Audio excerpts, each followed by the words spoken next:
possible ways in which we can seek to improve our parliament. And the reason why I consider this to be a seminal moment is because this is our republic. We've become a republic. We are now guiding our ship of state, totally accountable to ourselves, accountable to the people of this country. And this is an important step for this precious land of ours. I have had a ringside seat, a front row seat, engaging in the rebirth of Barbados as a republic. I've had a view of the transformation of our nation as we seek as a government to transform institutions and transform people and transform enterprises so that Barbados can become the best that it can be, so that we can be modern, we can be inclusive. I've watched this country be restored to a place where it can punch above its weight and it can cleave a path to be able to sit at the global table and to be able to make a contribution that is worthwhile, not only to Barbados, not only to SIDS, but to the world. And so it is with a sense of personal pride that I am a part of this generation of Barbadians that come to this moment. We've seen the restoration of dignity, the shining of our image. And I believe that times ask for a particular type of person or persons to arise.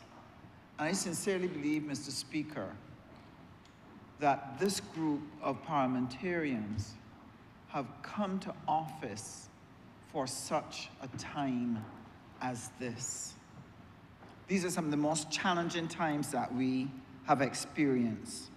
And this generation of Barbadians have been selected to be a part of Barbados for such a time as this. So with these historic moments before us, it is important that we take seriously that which we do with our republic. Now, Mr. Speaker, parliamentary reform is not easy, but where we are today begs of us to be bold and to take the changes that are necessary to ensure that our parliamentary democracy is refreshed, it's strengthened, our rules that govern us, how we organize our structure and our institutions, that it becomes fit for purpose to take Barbados into the future. And I would want Barbadians to understand, when we look around the world and we see what is happening in other countries and the ease with which a democracy can be lost, that we as a people must guard our own heritage and therefore pay careful attention to this particular process and contribute to this process and not ignore it and wait for somebody else to come and say to them what it is about, possibly misleading them, and therefore not allowing them to be able to make good judgments about this parliamentary reform. Mr. Speaker, a democracy is simply an agreement. That's all it is. It is an agreement. People agreeing that this is how we will govern ourselves. And what we do in our parliament is to build the laws to give effect to that agreement. But the day that people decide that they are not following through on the tenets of that agreement, the entire experience, the entire country will fall. And that is why it's important to protect it. We have an agreement that was written in the blood of our ancestors who experienced slavery and who longed for the day when they could make choices, when they could vote, when their voice should be counted. This is why no Barbadian should ignore that right to vote and to participate in our democracy. It is written in the tired muscles and tired hearts of grandparents who not only brought up their children, but brought up their grandchildren, and with great difficulty helped to get them to a state where they could contribute to their own lives and contribute to this democracy. It is written in the tissues of small business enterprises who have struggled in a difficult land, seeking to be able to make a living and create a living for others. It is written in the exhausted strength of teachers, nurses, and police officers who carry for us those laws, those promises in the work that they do every single day. Our democracy has had its cost. It is written in the passion and written in the commitment of the parliamentarians, both past and present, who have served in this honourable chamber and the other chamber for the benefit of Barbadians. So this is a historic document, and what it must indeed do is to help us strengthen the democracy. Now, in the document, I was very pleased to read it. There are many things in there that I agree with, but I want to be able to share a number of things that I want to draw to the attention of the public. And this document has identified some gaps that we need to strengthen. And one of the things about a democracy must have accountability. That if we've put our hand up to serve or to be employed in a particular position, and there's certain rules and certain requirements in terms of performance that we are supposed to give, there must be accountability in a democracy. And that is why the Public Accounts Committee is an important part of this structure, why it must be preserved, why it must be strengthened, why it must have the powers to ensure that people come and give an account of what has been done with the funds of the people of this nation. And that is why I heartily support the recommendations that have been put here by the Parliamentary Commission Group to look at things such as ensuring that even if we don't have an opposition leader in the lower house, that at least there is someone who can continue the work of the Public Accounts Committee, because at no time should Barbados find itself in a position where it cannot function to be able to hold us accountable. And I think that is important. And they have also asked for specific skills to be present so that the examination can be real, so that there can be thoroughness in the way in which we examine the performance of government in this country. And therefore, they've asked for legal and accounting and auditing skills. They've suggested that the deputy of the Public Accounts Committee could be a non-parliamentarian person, and that a couple of non-parliamentarian persons should be included in the Public Accounts Committee. I don't have a problem with that. I don't have a problem with that. But I think one of the things that we would need to do is to ensure that it has the resources that it can do its job, so that people can trust the government that they have elected at the last election. The other recommendation that I felt is important was the revival of the Regulations Committee. I know that we also have a number of committees of Parliament that examine specific bills that we might refer to them to examine and get public input and get broader input before we actually pass it. So I believe that all of these are structures that help us to involve the people in their own governance, to create an opportunity for discussion, for explanation, that is able to allow us to examine what is put before the Parliament and ensure that it meets the needs of people.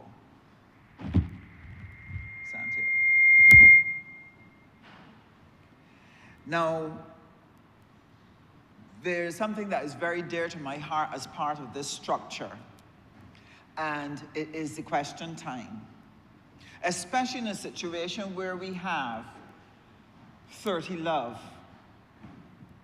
It is important that the voices of the people be heard and that their specific questions get answered, even though I think we still need it, even though we have an opposition leader, because I'm always amazed at how he speaks as though he's the voice of the people. The people want to know he's there to represent the voice, yet he's only been elected by one group. The rest of us have been elected by thousands and thousands of people to come and represent their concerns.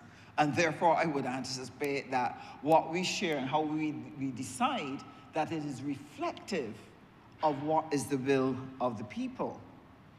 And so, having a question time, whether it is on a periodic basis that the general public can send in questions, the Clerk of Parliament can sort them according to topics and summarize them so that they can be addressed, I think that's a good thing. I think it's a good thing if ministers are asked to account for a specific element that is of concern to people, and to be able to take a few minutes before we actually get into the day's business of Parliament to answer these things. And the reason why I think it is important, when we don't have these avenues to answer, there are all types of manipulations, misrepresentations, all sorts of untruthful things that are concocted for public consumption, put out on the social media, and it stays out there in the atmosphere unchallenged. But if we're able to come in here every week and address something, we'll be able to ensure that the public gets the truth and nothing but the truth. And this is important. So I would welcome some form of question time. Now, there was an article in the report that really caught my attention, because it is something that I feel is at the foundation of your parliamentary structure, and that for your democracy to work, we must ensure that there's strength in the structure. And at 6.4, it reads, in some countries, the growing cynicism about parliamentarians has caused anti-democratic forces to become emboldened, occasionally with violent effect. And while Barbados has done well, it cannot be complacent. If the country is to continue on its path of a stable and peaceful democracy, public trust and confidence in Parliament must be strengthened and cynicism arrested and reversed if possible. Therefore, we have a responsibility to bolster confidence in this institution and in the people who come here and sit here to represent people. It's important. So what does that mean? It means that we have to look at how we are going to restore respect for authority, because we recognize throughout the country that breakdown of respect for institutions, respect for authority, has led to a number of behaviors that can undermine the governance of this country. Then you have a situation, Mr. Speaker, where a child becomes angry about something and feels that he is within his right to decide that he's going to pick up a rock and pelt at a teacher. Something is wrong. When you have a police officer confronting a citizen and directing that citizen to comply with a lawful order, and that citizen decides that he does not want to comply with that order, then we are having a breakdown. And this is why, Mr. Speaker, it is important that a number of things start and stop in this country to help rebuild that sense of confidence and restore respect for the institutions in this country. And as the person sitting in this Parliament, we are the guardians of that, and therefore have the responsibility to do what we need to do to strengthen respect for authority. One of the first things that would be important is the conduct by office holders. And this is why I welcome in this document review of legislation governing the conduct of parliamentarians. Now, Barbados has been fortunate despite all of the negative talk that you hear in the public space, Barbadians only have to see one or two vagabonds and they want to paint everybody with the same brush. But Barbados would not be where it is today if it did not have generations of parliamentarians who came here to serve, who did of their best and brought this country to where it is. And we must not allow the ones who do not follow that model to so occupy our mind that we then feel that all we have in Parliament is a bunch of criminals. That is not who we are. That is not what Barbados has brought to high office. So our conduct in the office is important. But the other thing that is critical are the hygiene factors in the group. Whether you're talking about a company, a department, a parliament, whether you're talking about a political party, a church, a club, a group, there are certain hygiene factors that must be a part of their way of business. How do we deal with people who violate the code that binds us together? How do we address when people do not abide by the agreement? No, it does not mean you have to destroy everybody or destroy everything. But it means that a team or a group must have a set of actions that they take to address when a member steps out of line. This is how you will build confidence in the people whom you serve, that you will take care of things if they go out of order. And this is important for a political party. This is important for the police force. This is important for the legal profession. This is important for customs. It's important for security guards. It's important for ZR drivers. Every grouping must see that it sets in place various hygiene factors where it can clean up itself when someone steps out of line. Now, what are some of the other things that are important to keeping the respect for a democracy and for our parliament?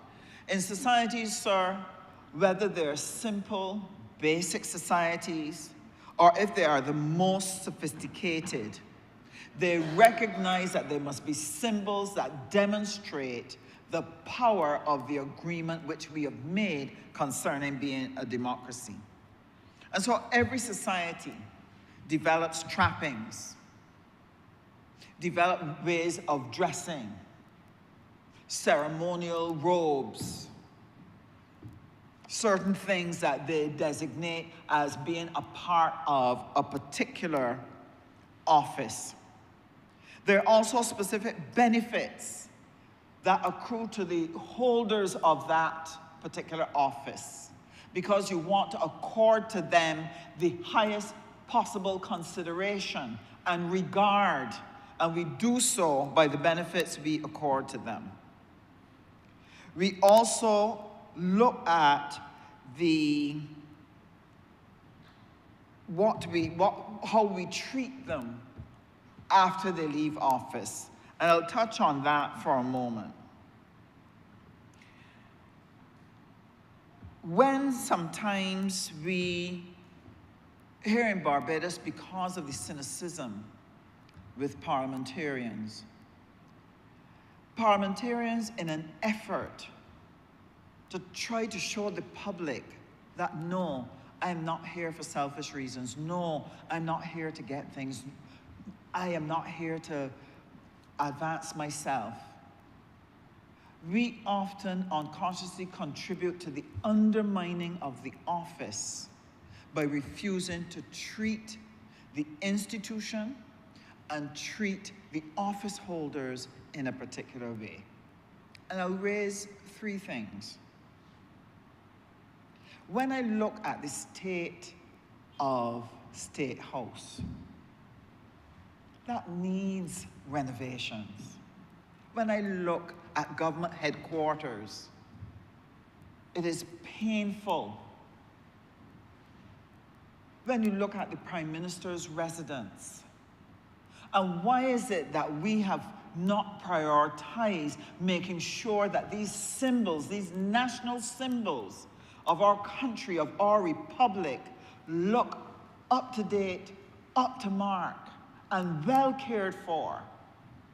This has happened because of our effort to avoid looking like we're spending money on ourselves. The issue here is not the person in the office.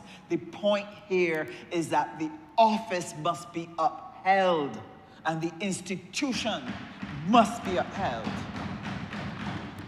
And this parliament as well. We have to do things to this parliament. I've been to other parliaments across the world, as have you, Mr. Speaker. And when you see, I'm not talking about extravagance, I'm talking about making sure that there is a pristine, elegant setting for the highest office in the land to operate from. Because this is how you garner respect. That's one of the reasons why people have uniforms. The reason why you have uniforms, you're telling a child, we obey a certain set of conduct. We belong to a school. We have an image. We have a brand. That's why they wear a uniform. And so making sure that all of our institutions look as they should, because they carry the image of the country. When we do that, we are giving honor to the institutions that we need the public to look up to and the public to respect. If you disrespect the office, disrespect the surroundings, then the communities and the citizens will not respect the institution. And this is something that we have to deal with.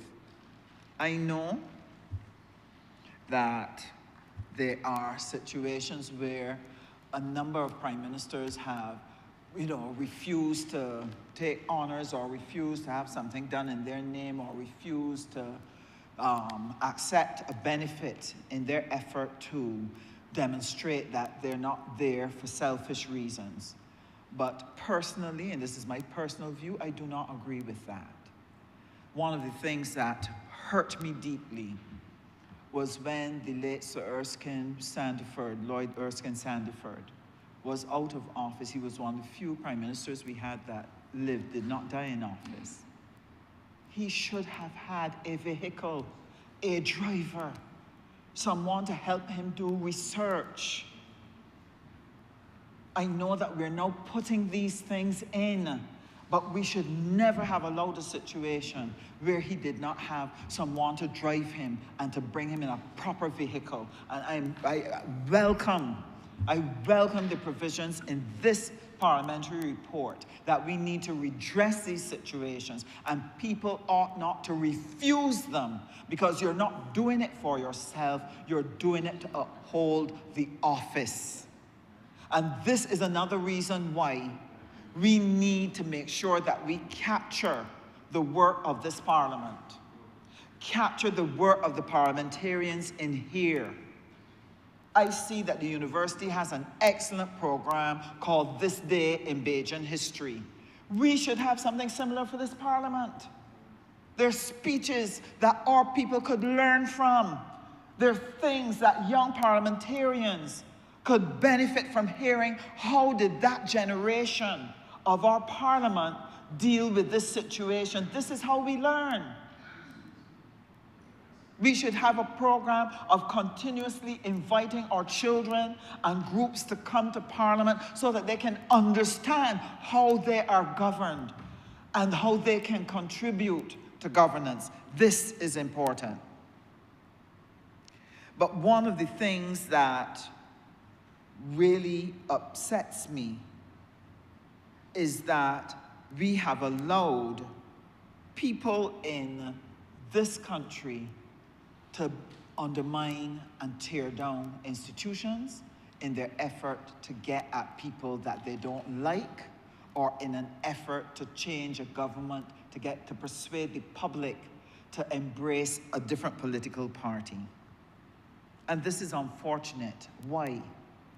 Because those groups and individuals are sometimes people that the public trusts.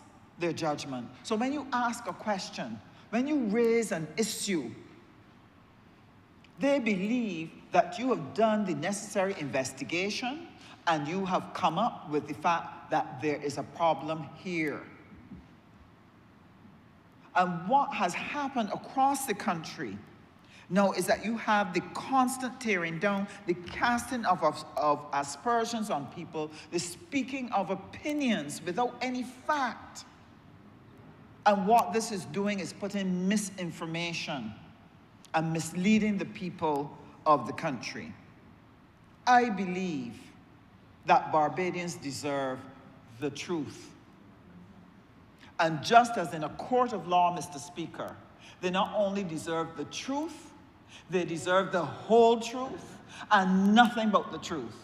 Because a jury or a judge cannot make a determination unless they have the whole truth. And therefore, the whole story has to be told. Let the chips fall where they may. We do not have to have people in this country who decide that they want to put down one side and put up another side, and therefore carry out a program that distorts the landscape and does not put the whole truth and nothing but the truth before the people, so the people can make the very best judgment.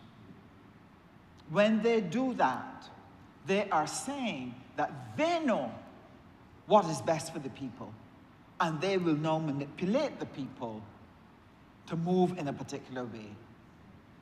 Not in a democracy. A democracy requires truth, the whole truth and nothing but the truth. You don't have to hold up one side or the other. That's not their job. But it's the truth, the whole truth, and nothing but the truth. So it is important, and one of the things that I am glad about with the issue of the president, I will just share what my view is. I do not think that that should be an elected position.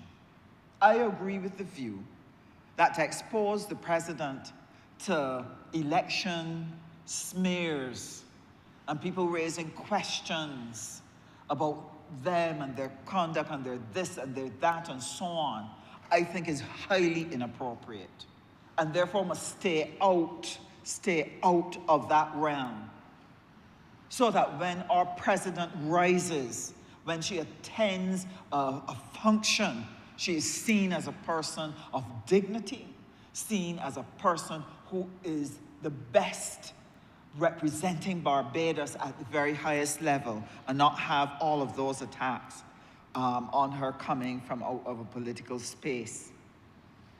And the same must happen for our police, our teachers, our nurses, our prison officers, our defense personnel, our fire, and our judiciary. When I was a child, and I'm sure it happened in your home, Mr. Speaker, you were not allowed to disrespect your mother or disrespect your father, regardless of what they did. The other parent will tell you, no, that is your parent, that's your father. No, that is your mother. You're not allowed to speak in that way. Whether they're right or wrong, you are not allowed to speak or relate to them in that way. What were they doing? They were trying to preserve the family, the structure of the family, and the capacity of the parents in the family to be able to guide the children so that the children will not depart from the path that was good for them. The same thing has to happen in a democracy.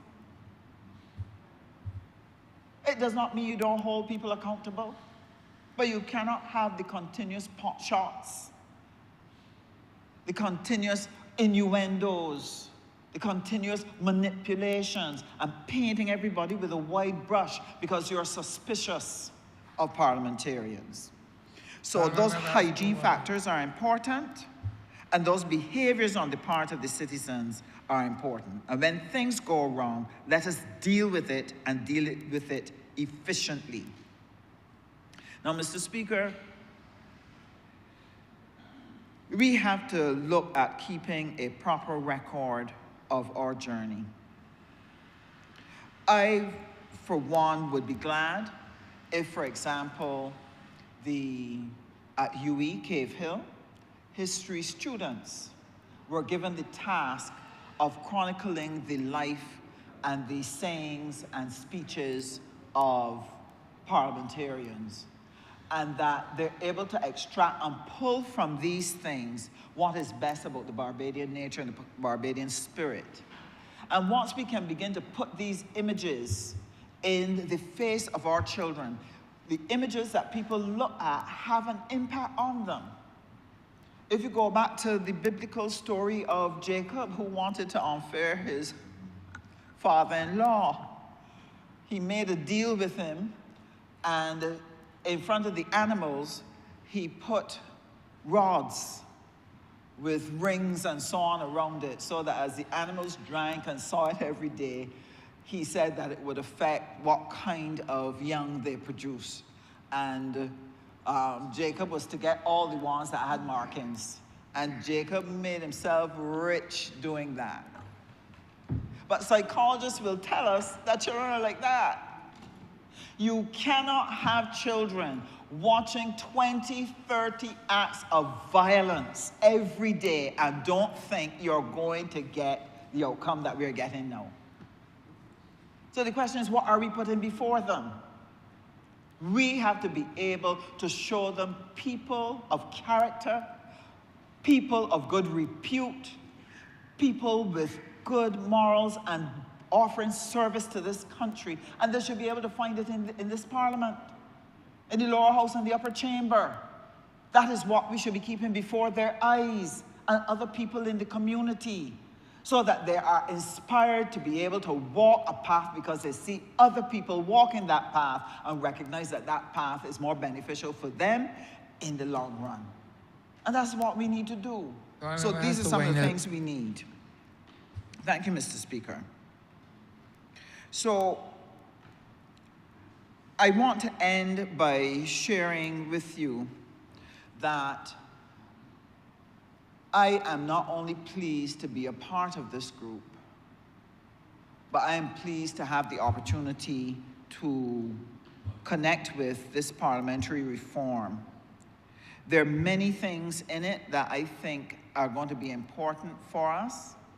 The reason why I emphasize how we conduct ourselves and then how we speak about ourselves and how others speak about us, if we don't stop that, we are not going to attract good people to come to serve. That's the bottom line.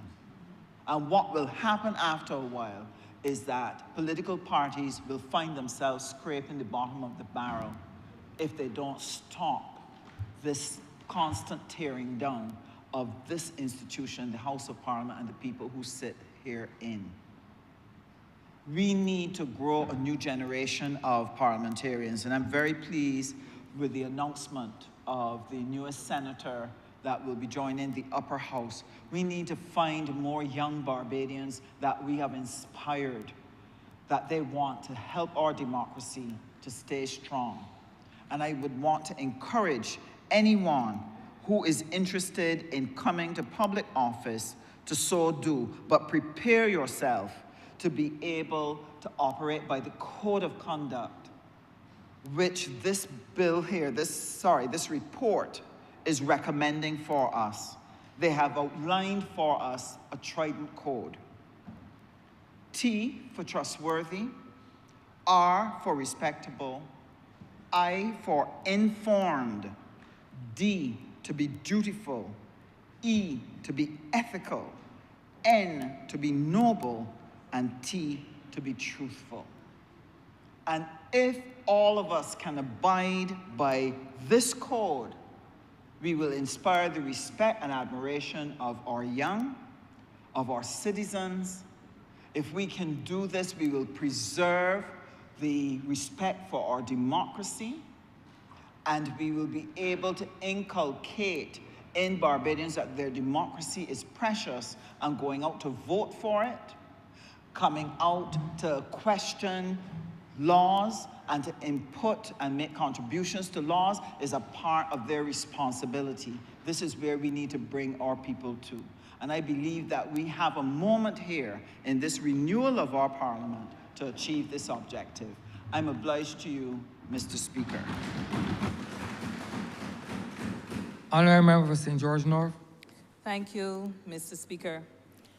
I would wish to join with others who have spoken so far on this report in commending the Parliamentary Reform Commission for assisting this government in demonstrating yet again its commitment to transparency, fairness, and governance.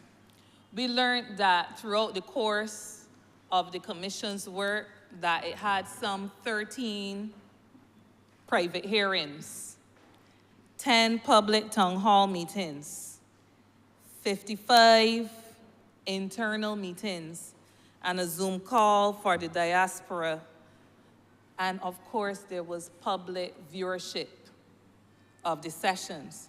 Mr. Speaker, this is testament of the renewed commitment that has been exemplified by this party in government to transparency, dialogue, inclusion, good faith with its people.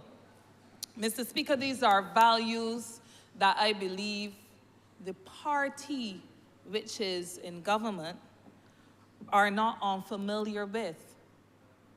Because indeed, these are the values that formed the underpinning of its formation back in 1938. And 2 years later, we saw the formation of another institution in Barbados, now celebrating 85 years this year, the Labor Department, built on these same values. And a year after that, the formation of the Barbados Workers Union, for instance, all institutions that are committed to the principles of transparency, fairness, and good faith. Mr. Speaker, so as a side note, I therefore am happy to have others join with me in celebrating the 85th year of the Labor Department and its contribution to good governance in Barbados, not only in the world of work or in the area of work, but in Barbados. But notwithstanding the contribution that institutions have made to good governance, notwithstanding the contributions that they have made to upholding the principles of fairness and so on, one thing stands out. And the one thing that stands out, and even yesterday as we were opening or launching Occupational Safety and Health Week, it was repeated a couple times by presenters, that even although we have served well, we must continue to evolve. I think one person framed it, evolution must continue to evolve. In other words, change must be a continuous process, not for the sake of it, but for the sake of ensuring that institutions are fit for the times. Institutions are fit for the modern environment within which they must function. So this parliamentary reform process must therefore reflect our shared commitment to changing with the times, yes, but more so doing what is right and not simply what is convenient. So in the time that I have allotted, sir, I want to spend it addressing 4 broad areas. And the first of these relates to the electoral process.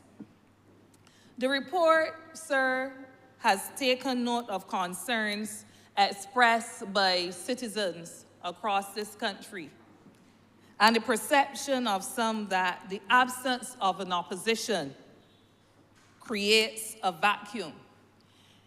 And in expressing that concern that the absence of an opposition creates a vacuum, there are some who have been seemingly confusing the absence of an opposition where it has taken place with the absence of democracy. And I think that's important that we make a distinction between the two things. Because while I appreciate that democracy is something that must not and should not be taken for granted.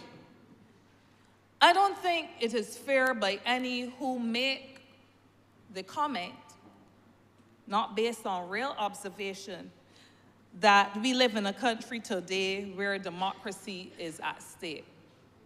I don't think that one could say that democracy is at stake where people are able publicly, they don't have to coop up within their homes and do it. People are able to publicly express where they disagree with things and communicate that. We live in a country where it might be regrettable that people have had to declare not once but twice that there's a certain set that they would not wish to see in Parliament, either sitting as the government or as an opposition. So in that vein, on two separate occasions, people voted, and the citizens of this country voted in a manner that was emphatic, 30-0. And in so doing, Mr. Speaker, people were saying in no uncertain terms, we don't want them. We don't want them as our government. We don't want them as our opposition. I think that's instructive. And Mr. Speaker, it forms the basis of the other comments that I will make under the electoral process. The will of the people is fundamental to any democracy. And when the will of the people as expressed by a 30-0 is expressed in that way, Mr. Speaker, it's my submission that it does not conflict with democracy. What it is and what we must all observe it to be is a clear indication that people are asking for good government and good governance. Responsible government and responsible governance. Mr. Speaker, let me hasten to say that as a citizen of this country, I look forward to the day when the will of the people can be expressed in such a way where there will be an opposition. And I say so because that is exactly how I feel. I feel it is important to have an opposition. And there's no contradiction in what I'm saying if you follow me carefully. I believe that it is important to have an opposition, but that opposition should be in place expressly at the will of the people. So if the people determine they want 30-0, fine. But my preference will be to see a credible opposition that has been elected as an opposition to serve the people of Barbados as an opposition. And what am I saying? I believe that it is important, and our parliament, our country, has certainly thrived when governments have had a solid opposition keeping their feet to the fire.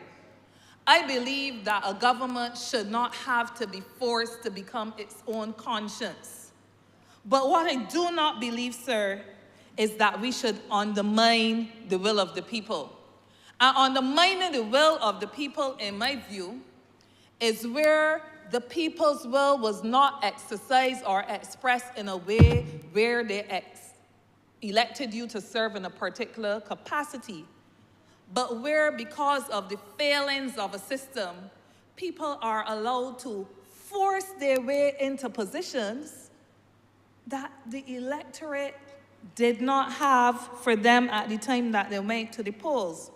So, Mr. Speaker, it should come as no surprise, for instance, that I don't believe in crossing the floor without going back to the electorate.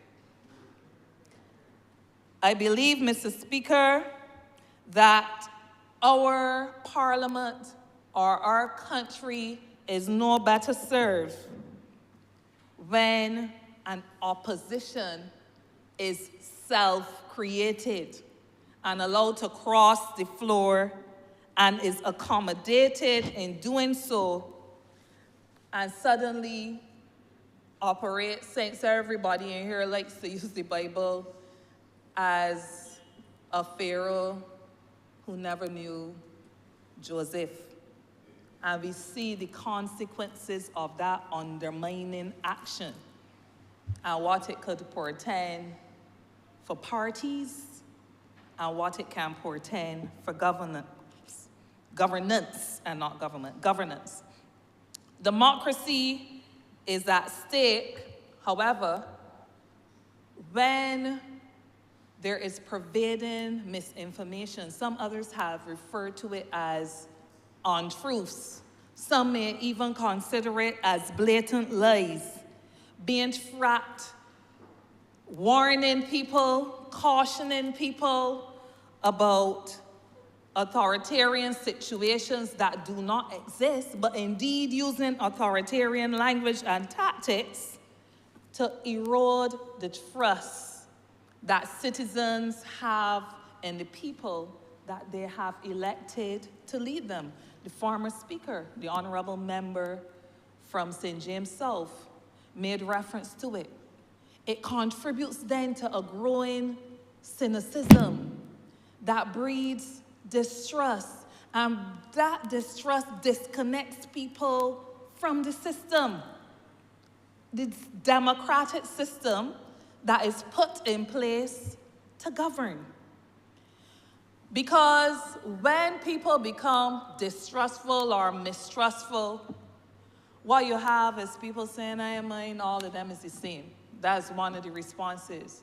Not me, I am bothering to vote. So you do not exercise the right, the hard fought for and won right established over 75 years ago that has been there to ensure that you can have a say in the matters concerning you.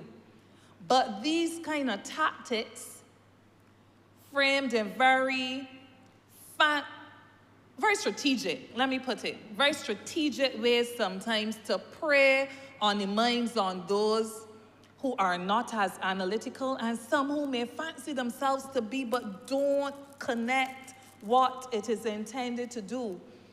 Because if you say something and you leave it hanging, a person may interpret it in a particular way, but because you have not qualified it, the individual does not hear the full story and is not able to glean the truth. So what happens is that we have then as leaders to be preoccupied with going out there and getting behind the mistruths and the half-truths and everything that's said, time and energy that can be spent governing and bringing more meaningful change to the people who have put us here to serve.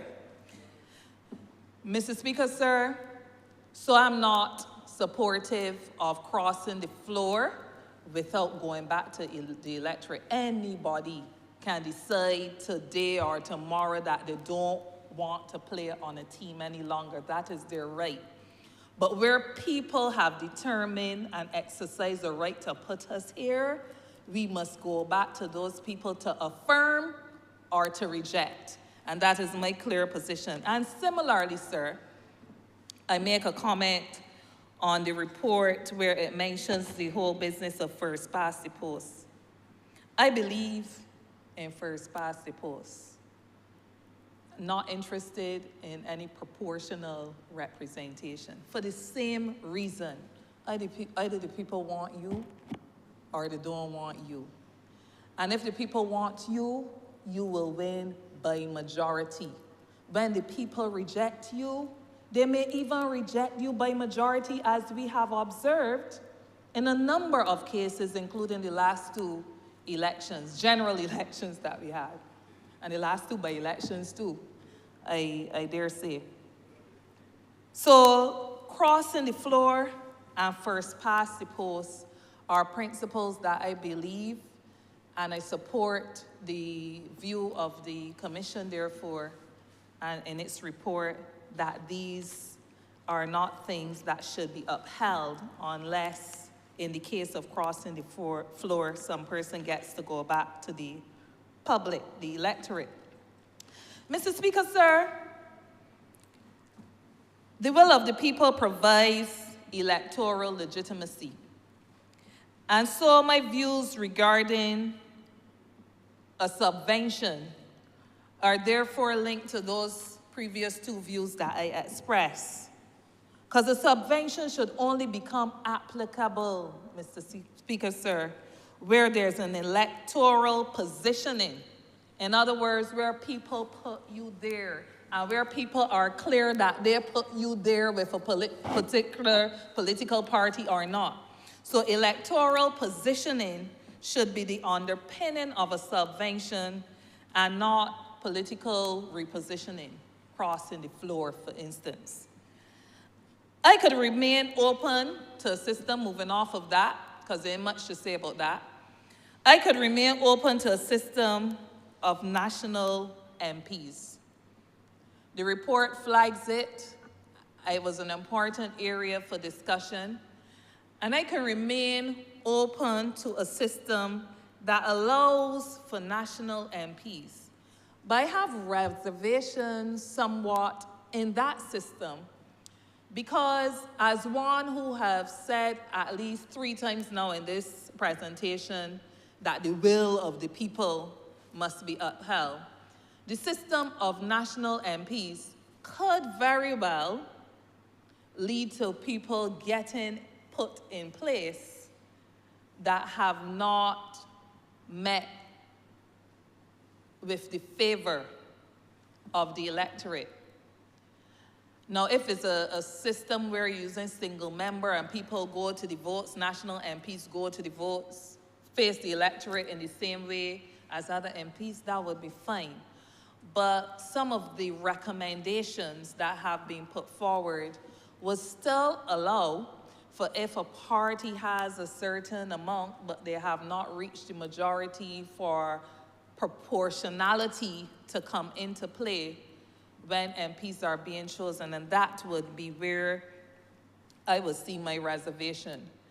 Because if people then elect you to serve, I maintain that even if we were considering proportions for how selection can take place for national MPs, the lowest percentage that I have known to be a pass mark in anything I did is still 40.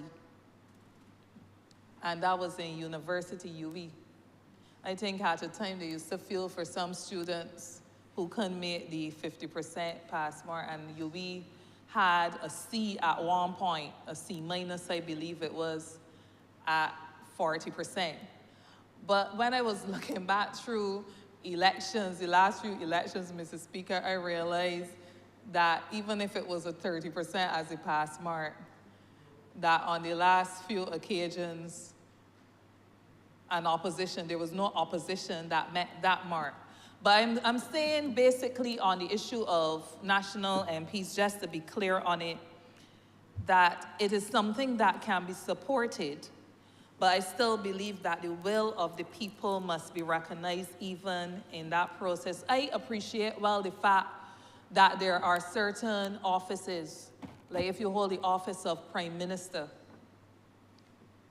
you become conflicted and your conscience will prick you at times that your responsibilities for the overall, at the national level, make it sometimes humanly impossible for you to reach down specifically on behalf of your constituency. Mr. Speaker, in the role that you have as Speaker, in this chamber where debates are going on, you cannot express on behalf of your constituents their will because you are in the Speaker's chair. And then there are some other positions that I might be aware of that are different. And I do recall, for instance, when I came in to the lower house in 2020, there was much debate, much criticism around whether or not a person who sits as a general secretary in a union should participate in elected politics, even though it had been done before. And we won't get into all the reasons why feel that it was part of the debate, but there were some who believed that if you serve in a national capacity where you are supposed to be serving people, whether they are D, B, A, or anything, that you should not lose that national focus by being preoccupied too much at the constituency level. So there may be justification for positions. These are just 3 being considered in a particular way. But that is something that I believe would need more careful examination to make sure that if it is to be introduced at any point in time, it does not undermine the principle of the will of the people. And so, sir, I want to turn now away from the electoral process.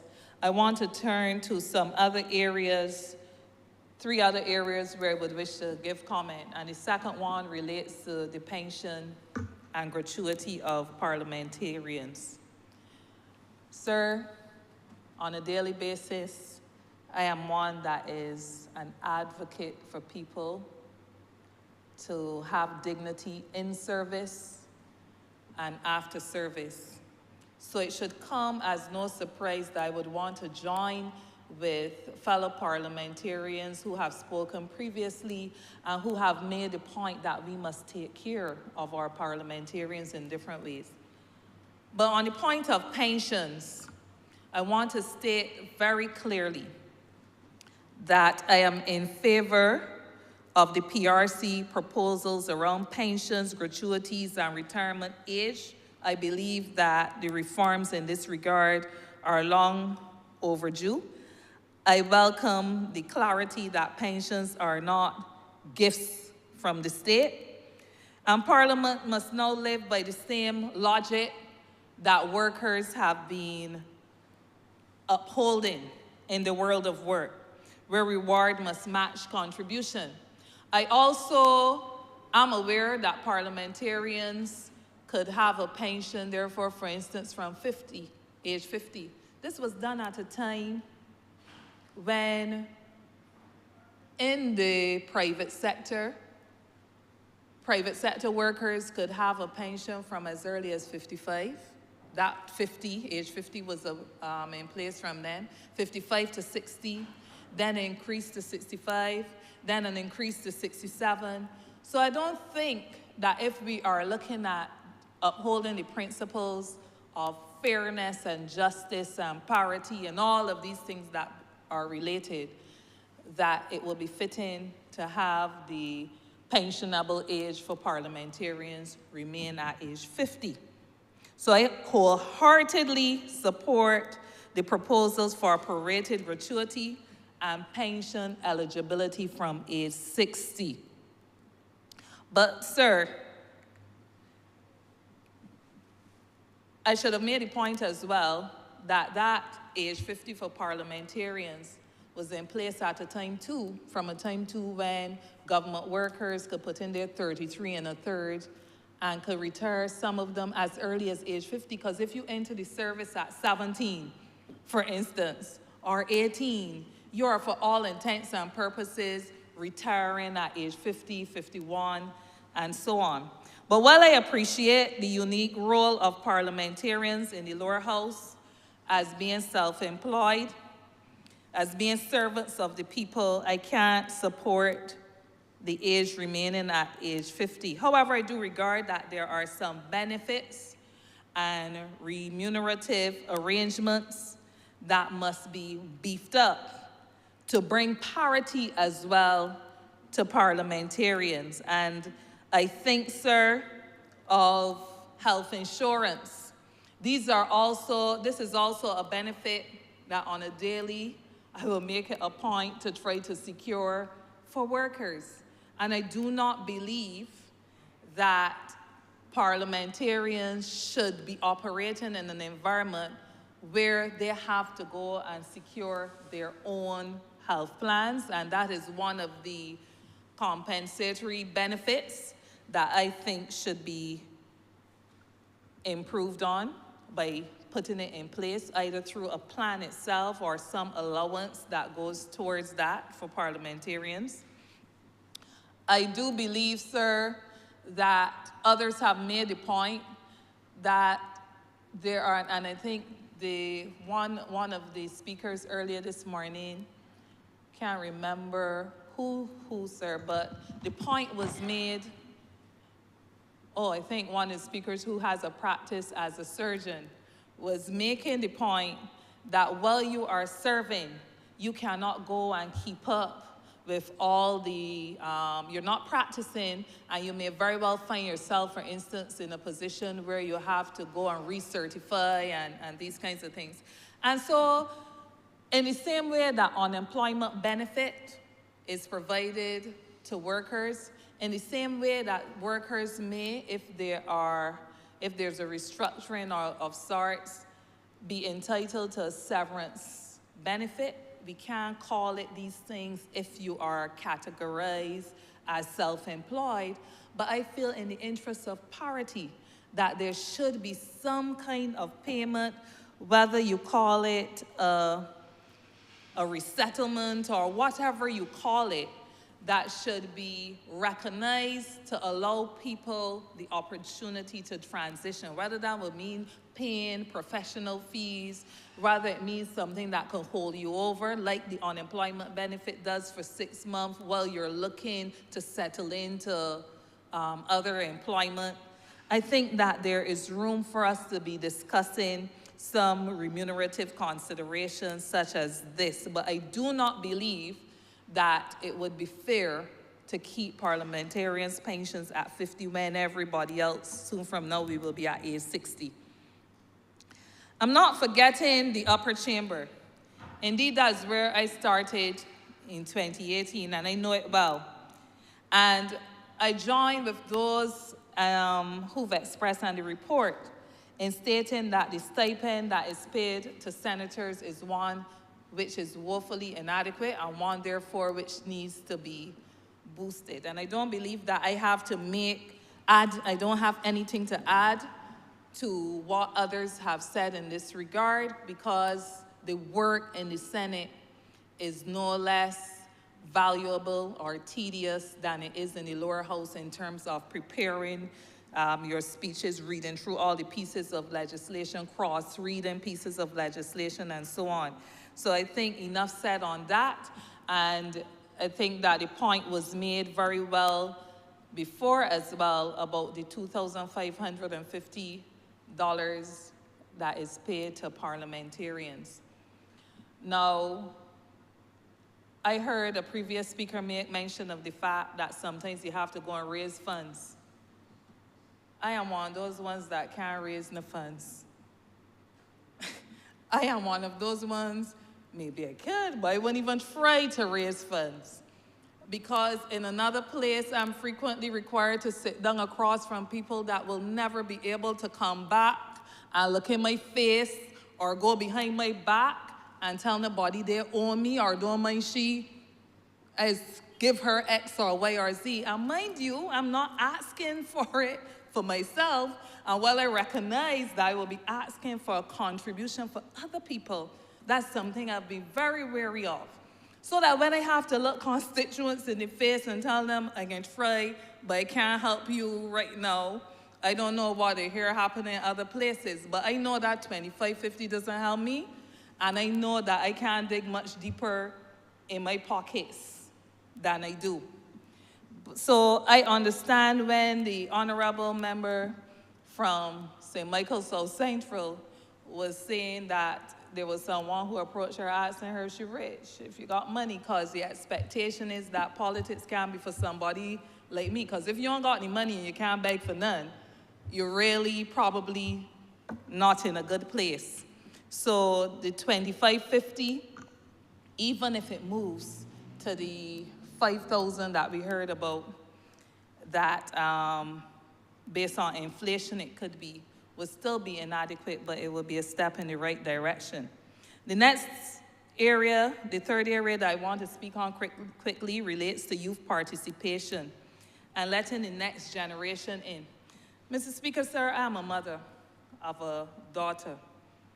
And because of my work, both in the labor movement and in St. George North, I am a mentor not only to her, but to a number of others. I've seen young people and I've seen young people function and serve with distinction in different areas. I had the pleasure up till last week, Monday night, at an Ideas Forum in St. George, seeing some young people coming together and taking leadership and owning and presenting ideas for how they can help their parish and how they can help their country. In fact, the youngest of these, Honourable Member of St. George South, through you, Mr. Speaker, was probably about 10 years old or so, and presenting ideas, leading, showing the way how we could be different and better within our communities. We must not think that because youth is a factor, that youth undermines the capacity of any to offer leadership. In fact, because they're young, because they're talented, it might be the very reason why we should consider this whole issue of people who are citizens who are old enough to vote, being old enough to be involved in leadership. It should be a no-brainer. But on this one, I really want to challenge our political parties, those parties that now exist and those who are looking to come on stream, that we consider the diversity within our own parties. People can only vote for who you present to them. So to the leaders of parties, in the way that you go about recruiting new members to parties, it is important to ensure that we have diversity not only as it relates to youth, not only as it relates to women, not only as it relates to persons with disabilities, but if we are to be all embracing, and if we are to be presenting and committing to be attentive to the issues of all Barbadians and improving the well-being of all Barbadians, then our political parties must offer to the electorate candidates that reflect exactly what we say we are able to deliver in the area of diversity.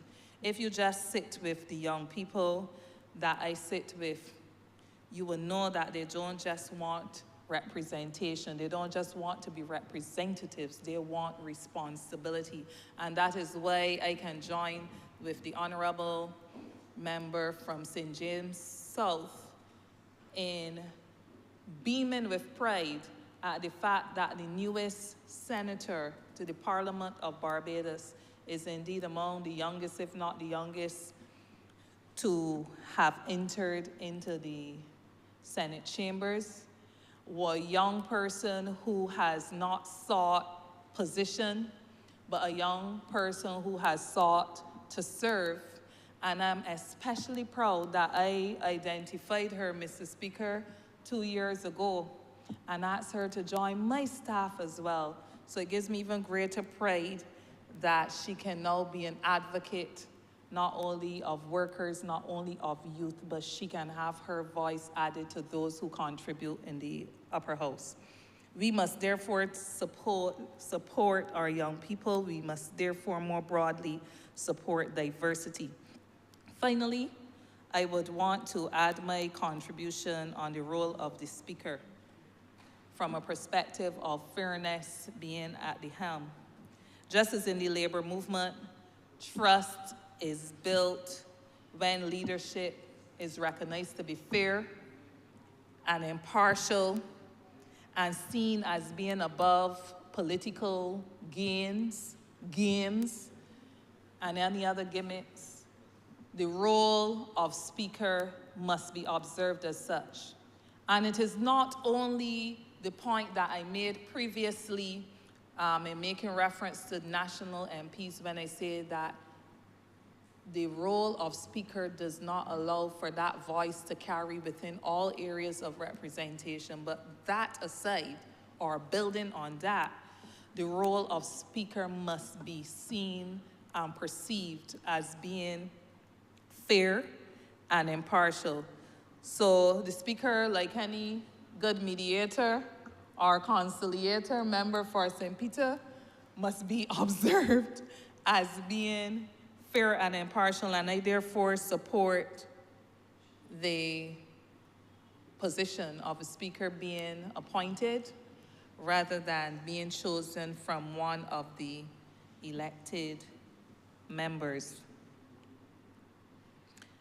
So, Mr. Speaker, in closing, it is my view. I've not spoken on the other areas, not because they're any less important, but these are the ones I highlighted that I felt were those that I'm very interested and keen to see where we would land on these as we seek to continually evolve to meet, so that we're fit to meet a modern and changing environment. Parliamentary reform and what the Commission undertook, in my view, was not to fix something that is broken. It provided us, and this report presented in 2024, this 2024 report, provide us with the opportunity, and I agree with the Member of Parliament for St. Michael South Central, it provides a perfect opportunity for us to reimagine what we would want the image of this Barbados Republic to look like.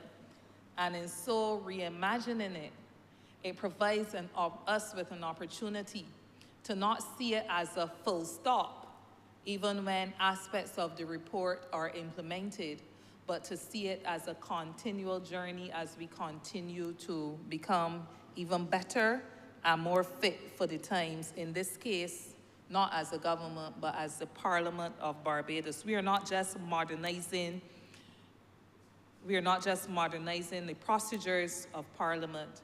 We must recognize in our contributions, not only today, but will follow as we try to implement the recommendations suggested, that we are shaping a culture. And I am very proud, Mr. Speaker, that I am a part of a government that has the will and the courage to do both of these things. And with those words, Mr. Speaker, sir, I'm obliged. Honourable Member St. Michael North. Thank you, Mr. Speaker, sir. It is a privilege to rise to lend my voice and to contribute to this debate and this resolution. I want to, at the outset, express appreciation to the members of the PRC, the Parliamentary Reform Commission, for their diligence, for the sacrifice and their dedication in producing this report. A report, Mr. Speaker, that seeks to represent the views, the perspectives, the opinions of a wide cross-section of Barbadians, both here and abroad.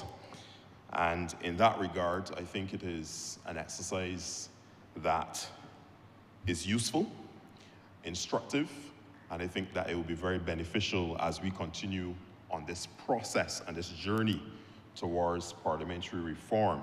And I use the word journey because what we are doing here in Parliament today is to take note of the report that has been submitted with its range of recommendations. There is still a significant amount of work ahead of us in terms of those public consultations and dialogue.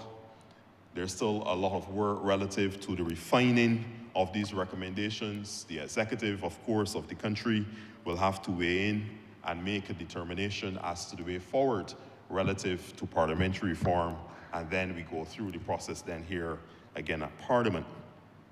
So we're on a journey, and I do appreciate the work that has been done by those faithful Barbadians, and I want to thank them personally, and of course on behalf of the people of St. Michael North, for their contribution to this important work. And what are we really here to do, Mr. Speaker? We are seeking to engage in a conversation about the transformation. I use the word transformation and we use the word reform of our Parliament. A Parliament that has existed for centuries, a Parliament that has gone through many iterations, many changes, many metamorphoses, many transformations even, and changes over these many years. There are some things that have remained constant, and there are some things that we have introduced as time has passed. And I must say that with all of those changes, with all of those transfigurations and transformations over time, we do have a fairly effective Parliament. We're able on a daily basis to conduct the affairs of our country, to govern and to ensure that there is peace and order within our country. And I do believe, therefore, that we are already in a fairly strong place, a fairly strong platform, a foundation. And therefore, as we use words like reform and transformation, there may be in some cases things that are working quite well. And therefore, we must be able to acknowledge those things that are working well and be able to bolster them and strengthen them and enhance them where necessary. So I must say at the outset that as I go through my short discourse this afternoon to look at the recommendations thus far and to this point relative to how we will reform and continue to evolve our Parliament and how we function in service to our people, there will be some aspects of this report that I will agree with, and there are some aspects of it that I'm not necessarily in agreement with today and maybe need further convincing and persuading. Parliament, as it was said earlier by one of my colleagues, I think it was the Honourable Member for St. Michael South, has three basic responsibilities, objectives, purposes. One, we exist really and truly to represent the interests of our citizens. That is why we go through an electoral process where 30 persons across the constituencies of this island are elected to come in here and to speak on the behalf of that grouping of persons called constituents. I see that as a great honor, and I don't think that any of us in here take it lightly, the fact that persons repose their confidence in us to come to this place and to represent their interests in debate, robust debate. They do not want us just coming here to rubber stamp, but they want us to be able to engage with one another, to discuss the best possible way forward for our country, for them as citizens, as they look to us to represent their best interests. And we all, as Barbadians coming from amongst the citizenry, should want the best for our country. And they therefore expect highly from us only that which is the best. The second thing that the Parliament is supposed to do is to make laws. And of course, that is why we have bills that then become acts. We go through a parliamentary and legislative process to ensure that we have laws that keep our country running and flowing and functioning in the way that it's supposed to. And therefore, it is a very important work that we do when it comes to the legislative process. And that is what we are as legislators. And thirdly, we're also supposed to do a very important function, and one that is, I think, oftentimes overlooked, and we don't focus on it as much. And that is to oversee the affairs of the government, the executive, the functioning of our day-to-day operations as a country, monitoring our actions as a government, monitoring the actions of the executive. And therefore, you have committees like the Public Accounts Committee, which serves as that kind of a watchdog mechanism that is there and legislatively and constitutionally allowed to be able to dig deep into the affairs of state-owned enterprises, state-run facilities and institutions. And that's ultimately a part of what we do here as a Parliament, is to look at, examine closely the work of the government in delivering for the people of Barbados. And with that, I am therefore pleased that one of the recommendations within the report of the Parliamentary Reform Commission is the better utilization of committees. And I think that we as an administration have already, even without a Parliamentary Reform Commission, we have already begun to engage in a process of reform in this regard, where there's greater utilization of committees. We have standing committees, we have committees that are purpose-built, and they review pieces of legislation that require greater public scrutiny and dialogue.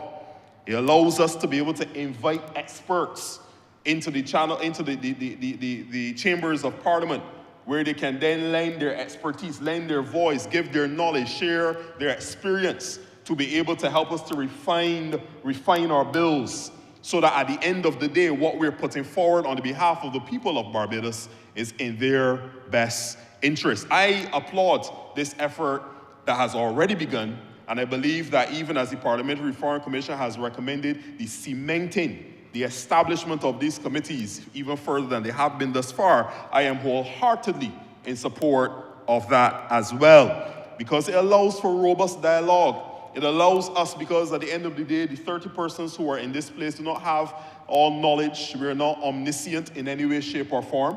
And there are persons out there who will know things, and they will see things that we may not have been able to see in a bill, in a piece of proposed legislation. And it's important, therefore, that we can hear from them, invite them in through a mechanism called a committee that would allow them to be able to lend their voices to the refinement and to the perfection even of legislation that is proposed.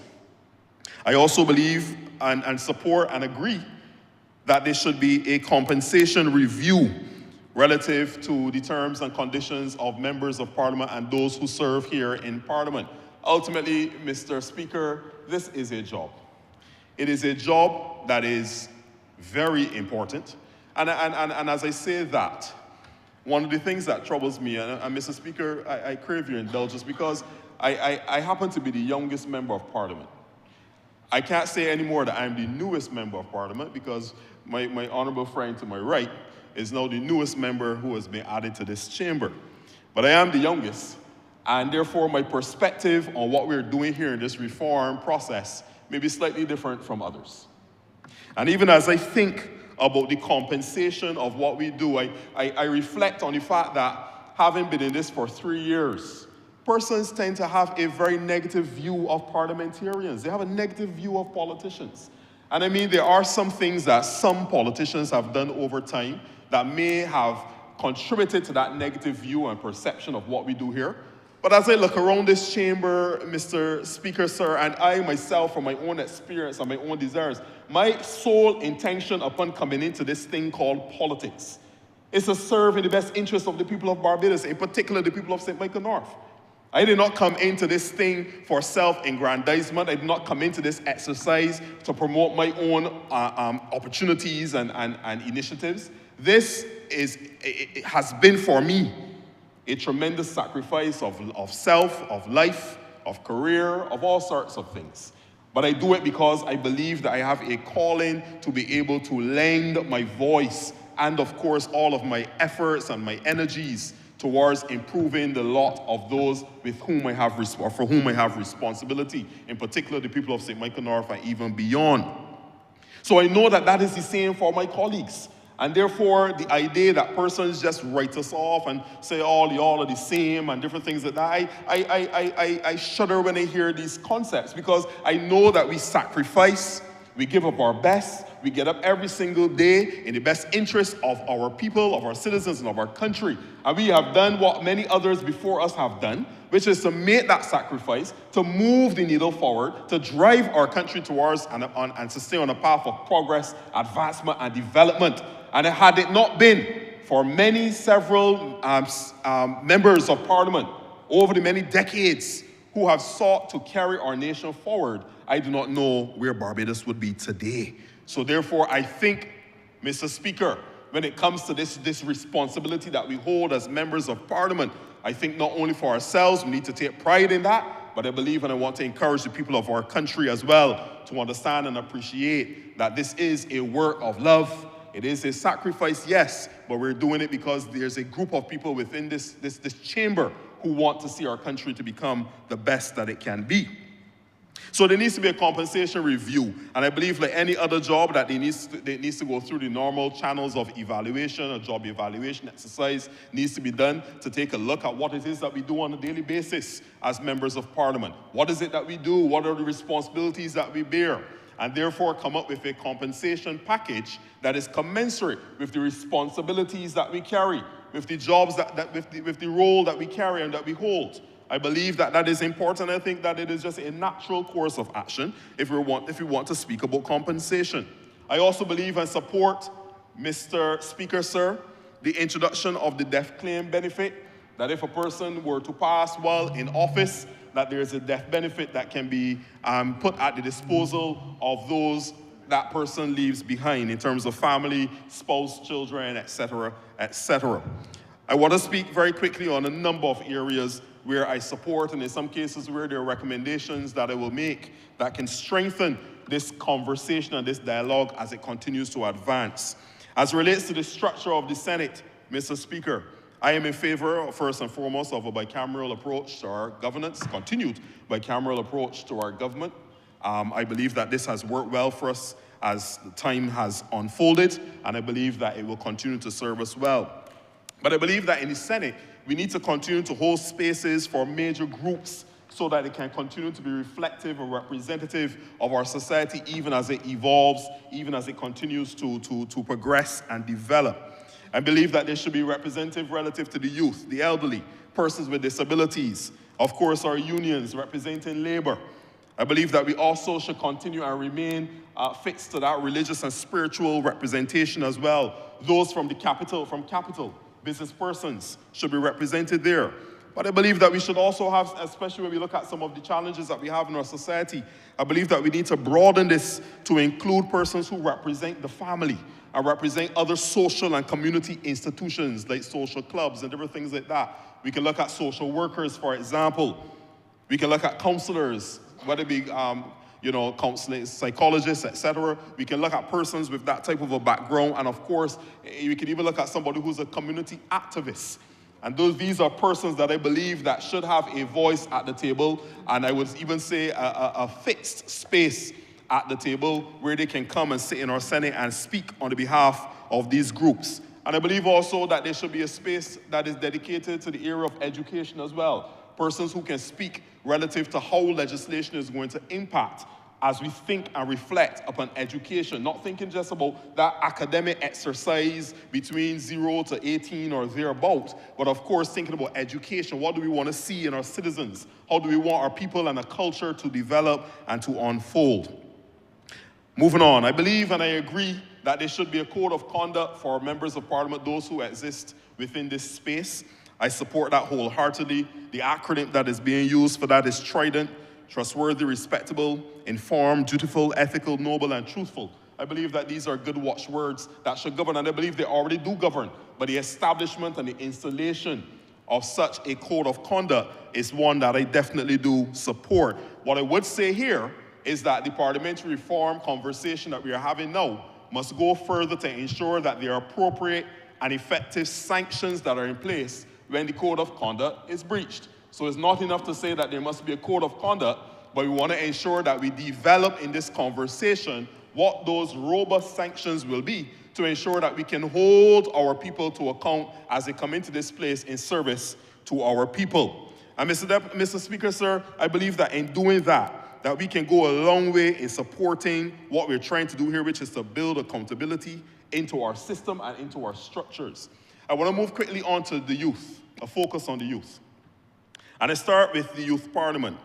And it may not have been within the remit or may not have been seen as being something that needed or component or element that needed to be reviewed, evaluated, or even spoken on in this report.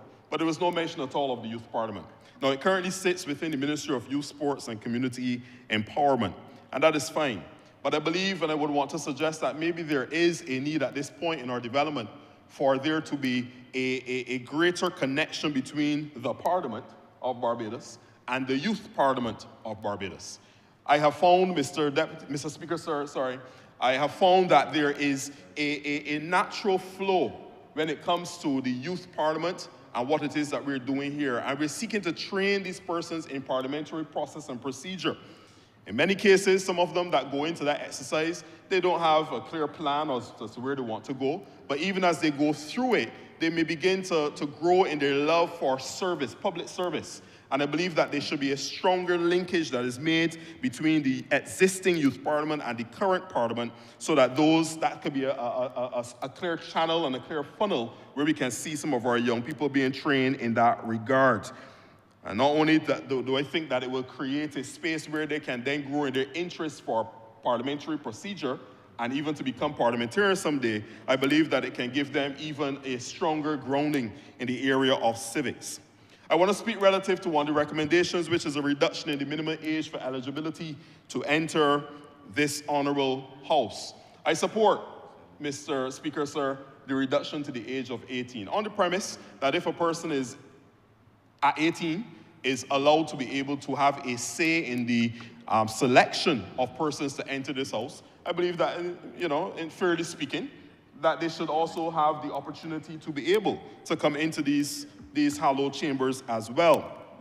But I believe that we need to contrast that with the conversation relative to the pensionable age. The two things go hand in hand.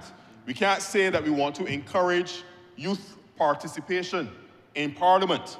We can't say that we want to encourage young persons to be attracted to this honourable service and tremendous life of sacrifice. But then we also want to say to them that they have to sit after many, many, many decades, in some cases, if they come in at 18, if they come in at 21, if they come in at 22, they would have to sit and wait until the age of 60 to be able to be eligible to receive the pension for their work and their contribution. Keeping in mind, Mr. Speaker, sir, and it must be made clear to the people of Barbados, the pension, parliamentary pension that we receive is contributed to by each and every one of us as parliamentarians on a monthly basis in a significant quantum. A significant quantum. In addition to, Mr. Speaker, sir, in addition to the NIS contributions that we make as citizens of Barbados working within this country, which is at the highest level, at the self-employed level. And so therefore we have our NIS contribution at the very highest level. We have the contribution that we're making towards our parliamentary pension, and therefore, and living this life that in many cases is a very difficult life to live. And I mean, I again, speaking from a youth perspective, you should understand and appreciate where I'm coming from. This is not an easy road that we travel on. It is not an easy road, but we make the sacrifice and we choose this life because we're here with a greater purpose, which is to serve the people of our constituencies and our country. And the sacrifice includes putting your life on hold. In many cases, if we're talking about a young person coming here at 18, in many cases, what work experience would they have been able to amass? What profession would they have been able to pursue? But maybe they have a desire and a passion, and we want to encourage young people to come in here. And they have a desire and passion for community work. And they come to this parliament because they go there, they canvass, and people say, you know what, I'm going to give you a chance. And that young person comes in here at 20, 21 years old, no profession to fall back on, no experience, work experience or otherwise. And that person then spends 20 or 30 years, more than half of their life in existence, coming to this place every single week, laying their life down on behalf of 8,000 or so people, and of course the rest of the country by extension. And then we tell that person that they have to then wait, if they decide to leave Parliament at the age of 40, they have to wait until 60 to be able to benefit from a pension. Now, I believe that in conversations that we've had, that we are looking at changing the terminology, etc., and we're talking about gratuity and different things like that. I believe and support those initiatives. And we will continue to see how it unfolds as the discussions continue. But I want to say here and register that I do not believe that if we're talking about youth participation and we want to attract young professionals, young sharp minds, the brightest of our country, we want to attract them to this thing called Parliament, to public life and to service. I don't think that we will be as attractive as we think we would want to be if we were then telling them they have to wait until 60 to benefit from a pension that they contribute to at a very high premium. It is not just you're not just getting your NAS pension, Mr. Speaker. This is your parliamentary pension that we're talking about that you contribute to at a very high quantum. I want to move on very quickly to the passage of legislation before my time runs out. I want to make some recommendations relative to this progress reporting. Mr. Speaker, we sit here, we go through this exercise, we pass bills, they become acts, they go through to the Senate debates them, the Senate passes them, they go through, and in many cases, sometimes they don't even get to the place of proclamation. And there must be something that is done if we're talking about the reforming of our parliamentary system. We must ensure that there's a better way to track pieces of legislation as they go through the various phases, a method of tracking legislation that is more intuitive, that is more responsive to the public, etc. It is not enough for us to be able to say that there's something on the order paper and send someone to a website to be able to see that piece of legislation on the order paper, but we must have some processes that respond back to the public and to share information relative to where pieces of legislation are, even if they have not been fully enacted. All proclaimed acts, Mr. Speaker, I believe should be announced on social media platforms with a yearly report or summary being provided as well. So every single year, let's say on January 1st or December 31st, there should be a list of all of the legislation that would have passed through the chambers of Parliament, that would have reached the stage of proclamation. And it just put in a very simple report and summary. Not necessarily just on Parliament's website, but I believe that this is something that should be broadcast across the GIS platforms, across all the various information channels, CBC, and of course the social media platforms of our country as well and of our Parliament. And of course, any legislation I think that believes that stays dormant over a 6-month period, I think that too should have some level of mechanism and reporting where even if it comes into a sitting of Parliament and there's an announcement that is made as to where the legislation is, why it has not yet been proclaimed, some explanation needs to be given to the people of Barbados as well. Because there's a growing view out there that this is just an exercise in futility. And that when we pass legislation and then it is not actually implemented, is not actually executed, doesn't reach our sense, it's not proclaimed, then what are we really doing in this thing called Parliament? So we need to ensure that we are reporting back to the people of Barbados to let them know that if there's been a hiccup, if there's some processing that is taking place, there's something going on in the background that has prevented a piece of legislation from reaching its full maturation, we must be able to come back to this house and say why. I want to speak very quickly on engagement with the public, Mr. Speaker, sir.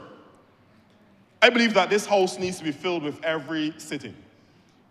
Mr. Speaker, sir, I have been watching Parliament for many, many years, long before he came into this house.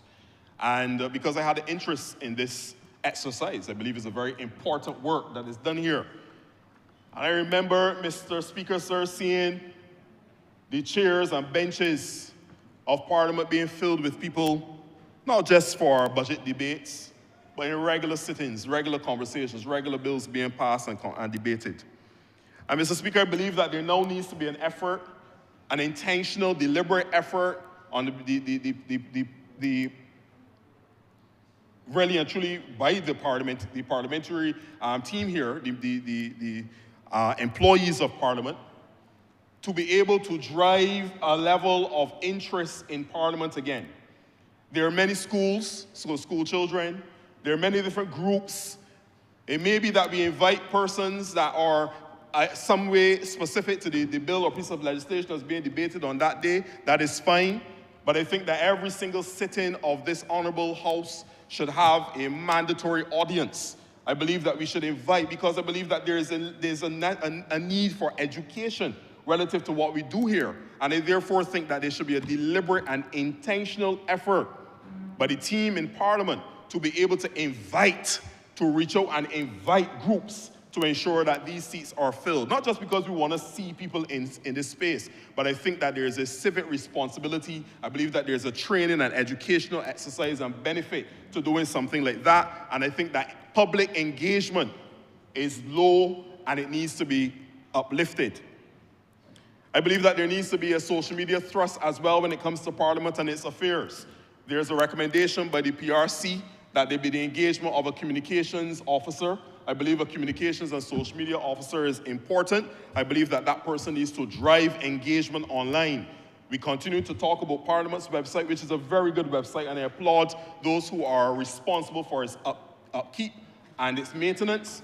But I want to say that we must go further as a Parliament. If we talk about parliamentary reform, in a 21st century Barbados, we need our citizens to be able to engage with its Parliament and its Parliament to be able to engage with its citizens. And social media is a significant avenue through which that level of public engagement can take place. I want to see parliamentary conversations taking place on social media, on IG, on Facebook, on Twitter, on all the various, or X. I want to see that level of engagement taking place with our citizens, not just the average persons conducting their own conversation, but being led and driven by this same Parliament that we are part of as well. When it comes further to public engagement, I support the public petitions and parliamentary questions, the Prime Minister's questions, The urgent questions, the public questions. I support those things becoming a permanent feature. I know we already have questions that can be asked from a parliamentary perspective, but I do believe that petitions, once they reach that certain, I think the Parliamentary Foreign Commission has suggested 5,000 signatures from citizens of Barbados on any matter can trigger a conversation, a debate in this House. And I believe that that is something that we should consider and support strongly, because I think that also supports increasing and improving the level of public engagement between us as a reformed parliament and, of course, our citizens. I also believe that there's this recommendation for constituency time. I support that again 100%, where a member of parliament will be able and will be given the opportunity to speak on a particular matter, to raise a resolution on a particular matter that is relevant to his or her constituency. I want to go further, though, than the recommendation in the PRC report to say that beyond being able to raise a resolution, there must be some follow-on effort. There must be some triggering of either a responsibility of the executive to then have either a cabinet decision made on that resolution, to be able to inform the member of parliament on that resolution, to be able to educate the public on that resolution that has been tabled. There must be something more than just being able to allow us as members of parliament to table a resolution specific to our constituency. We must be able to then have a triggering of a follow-on action thereafter that leads to either some legislation coming back beyond a resolution to a bill that then speaks to some action being taken on that resolution that has been tabled. And I believe that that will strengthen this process called Parliament, so that our people can see things being done on their behalf and know that things are going to get done on their behalf. I want to speak relative to a more research focus of this Parliament. Mr. Speaker, sir, we have legislation on the books that is centuries old in some cases, in many cases decades old. Someone has to undertake within this Parliament, I think, the responsibility, with support from the CPC and in collaboration with the CPC. I think there needs to be a process of research that is undertaken to look at existing legislation, to see what is no longer applicable, where legislation needs to be amended, updated, and in some cases, completely abandoned. There needs to be a research thrust behind this Parliament, and therefore I would suggest, as one of my suggestions, I would suggest that there be a building out of the research department of Parliament. I think the PRC recommends that it goes to about 4 persons. I think this Parliament needs at least 6 to 8 persons that are dedicated to research, that will help members of Parliament in terms of their own research when it comes to bills and pieces of legislation that are being debated, yes, but I think that on a daily basis, they need to also be reviewing legislation from 2 perspectives. What is currently on the books that is dated and needs to be amended and changed or even gotten rid of, but also to look progressively and to see what is happening out there, what the gold standards for legislation, whether it be in the northern USA, whether it be in Canada, whether it be in UK, wherever it may be found. We need persons who are out there scouring the internet, scouring and researching and looking to see what is the best practice relative to how we take care of the elderly. What's the best practice relative to how we take care of youth? What is the best practice relative to criminal justice reform? These are things that I think that we need to have researchers who are here on a daily basis, then feeding that information into the process through Cabinet, back to Parliament.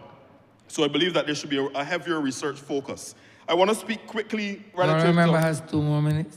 Thank you, Mr. Speaker, sir. In my last 2 minutes, I want to speak on a few other things very quickly. I believe that there needs to be more financial support for members of Parliament. We've heard it being mentioned. I think the PRC recommends it as a constituency development fund. This is something that I have lobbied for since I became a member of Parliament 3 years ago. Mr. Speaker, the $2,550 everyone has agreed is woefully inadequate. There's no way after you pay some of your basic utilities, etc., for running your constituency, there's no way that you're going to have enough to be able, from that, to be able to take care of the needs of your constituents. But the needs of your constituents are great, Mr. Speaker.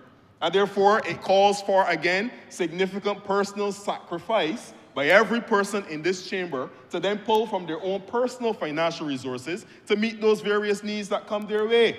I believe that there needs to be a fund that is allocated to the work of constituents and within constituencies that is administered by members of Parliament. Mr. Speaker, a simple example. If I have, and I do have, a member of one of my communities that says, Mr. Ishmael, I would like that drain in front of me cleared. Right now, I would go and activate the drainage unit, different things like that. It may take a while for the drainage unit because they have a large volume of work to be done. But if I can then go and employ 2 or 3 young men from the same community and tell them, hey, I need you to come and clear this drain for Miss So-and-so, then I have done several things. One, the constituent with the need has been addressed. They're happy. The men, the young boys or young women that I employ to do the work, they too are happy. It just allows everything to function better. And me as a member of parliament, I was able to meet that need. This is why I think that the funds need to be put at our disposal so we can do more within our constituency. It could be a project like that, or it could be something bigger, hosting tournaments, encouraging youth development, encouraging the creation of clubs so we can reduce and bring down some of the youth deviance that we're seeing. So I'm not just asking for more money because we need more money, but I believe that the additional funds that we get will allow us to be able to better represent. And after all, we are here as parliamentarians, and we're talking about reform in parliament so we can better serve the people of our country. I'm winding down in my last minute, Mr. Speaker, sir. I therefore do not agree with proportional representation. I don't think that system works. I don't think in our small context, I don't favor it at all. I therefore am not a fan of any approach to proportional representation, even through national MPs, etc. I must say, Mr. Speaker, very frankly and honestly, I don't fully understand the concept because all of us here, I think, represent national interests and represent our people on a daily basis. So we carry the dual role. I stand to be convinced further, but at this point in time, I am still not very clear on what it is a national MP will do versus what the MPs... Remember your 2 minutes. Thank you. It's gone. Wind down. You can wind up, sir. Thank you, sir. I will wind up. So I do believe, I'm not supportive, therefore, of the concept of the national MPs, but again, as it goes through the process, I'm sure that there'll be more deliberation of this. And just in my last note, Mr. Speaker, I do support additional training for members of parliament. New members of parliament receive a bit of training when we first come in. I remember having one session where we came to Parliament and we heard from the Clerk of Parliament, we heard some of the details about parliamentary process and different things like that. One solitary session. I believe that there needs to be more training, and I believe there needs to be continuous training of members of Parliament in both houses that continues, whether on a quarterly basis or whatever, but there needs to be some system of training for all of us, and I believe that there needs to be a system for recognizing former MPs as well. So, Mr. Speaker, sir, I just want to thank you for the opportunity to lend my voice to this parliamentary reform resolution. I believe that it is well placed and a good start for us when it comes to the conversation. A lot more work needs to be done. I do believe that we want a parliament that is cutting edge, that is representative of our people, and that serves in the best interests of our people. And we as parliamentarians need to be given the best tools, the best resources, the best systems to be able to better serve the people who have sent us here. With those few words, Mr. Speaker, sir, I'm obliged. Honourable Member Philip North. Thank you, Mr. Speaker. I too want to lend my voice to the debate on the report of the Reform Commission, the Parliamentary Reform Commission. I must say and compliment them at this time on the good work that I'm seeing they have done. The report seems to be fairly thorough, encompassing the thoughts of not only the members on the commission, but the general public and other parties that played a role in the contributing the data inside the report. I appreciated the diversity of the members within the commission, and I think that adds a whole new perspective apart from general parliamentarians into the conversation. I have a few topics, time permitting, that I want to touch on, and I'll get right into it. The first one is the idea of the national MP. I am going to say straight out, I really do not support it, at least not at this time. Reasons being, and I will list some of my own reasons and some that I've heard so far from the members of my constituency and beyond. There's a question of the cost to the parliament. Right now, in all fairness and honesty, the public has been crying out for the cost associated with parliament, whether it be by the number of ministers, the senior ministers, whatever. And I think this can only add to the cost. Imagine another 10 MPs. I'm not sure what the payment would be if it had to come to the fore, but imagine the cost of adding another 10 MPs. There's a sentence in the report that I was particularly interested when they said having national MPs, quote unquote, will attract a greater pool of competent candidates. It almost felt like a slap in my face to hear that, attract a greater pool of competent candidates. It gives me the understanding that the candidates, well, we were candidates and we will be candidates again, and here are totally incompetent. And I was a little bit offended at that. I think the job, the choosing of competent candidates, it lies really in the leader, the party, the particular party, and the leader of that party, and the said candidate. If they think they deserve to be there, the electorate will decide that. And some of the things that I found that the people that would be attracted, the more competent candidates, and there are competent, I'm not going to say more, competent candidates, prospective candidates out there. But what I hear on the ground, we have a lot of bright people, all ages. What I hear on the ground, and I will be honest and tell the truth, the whole truth, and nothing but the truth, as the Honourable Member for St. James South alluded to, at least said quite outright. Some of them say that they're worried about the invasion of privacy. Mr. Speaker, let's be honest. Once you enter the race of politics, everybody gets into your business. People show up in your yard if you don't want them to show up. People call your phone all hours of the night. People during the last election will show up at you and cuss you. You have to be a strong person with a broad back to put up with some of these things, and people are running away from that. There's the stress of the job that everybody that spoke so far spoke about. It's a real stress. You have to satisfy constituents with jobs, with bills, some of us, not all of us, etc. And unfortunately, and I wish it would stop, we are still in a mode where this corned beef and biscuit type politics still exists among some of us. There's a perceived arrogance of politicians. I have heard people say that politics changes you. In my view, politics does not change you, it reveals who you really are. But these are some of the things that my constituents and others have been expressing those views. And then, which is a little more painful, there is the view in some quarters that unless you are a professional, a doctor, a lawyer, and it's changing it here, unless you're a professional, you are not qualified, you will not be welcomed, and I've heard it among politicians. If somebody, for instance, is right now employed as a shopkeeper, people perceive that they don't belong in Parliament. And history, and my learned colleague that sits next to me right now, schooled me on past politicians that were not lawyers, were not doctors, basically barely had a secondary school education and had a valuable contribution to make to this country. And I think we need to get that thinking understood and get back to it. There are people out there that I have had discussions, I've learned from them too, that never had a secondary education because for whatever reason, finances, whatever, and could speak anybody in here to the ground. We need to open up our hearts and our minds to embracing this type of person. There is also perceived corruption within Parliament, within politicians, even the Senate to some extent. And this is really pushing people away, bright, educated people. Educated, whether it be book education or street education or worldly education, is pushing away people.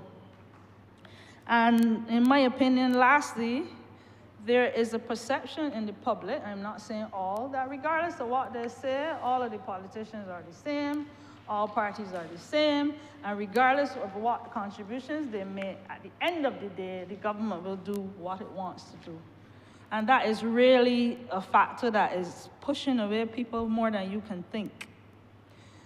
One of the things that bothers me, I'm understanding from the report that these so-called national MPs will not be required to canvass, will not be required to bear the sun, the rain, we don't have snow, the sleet, nothing so.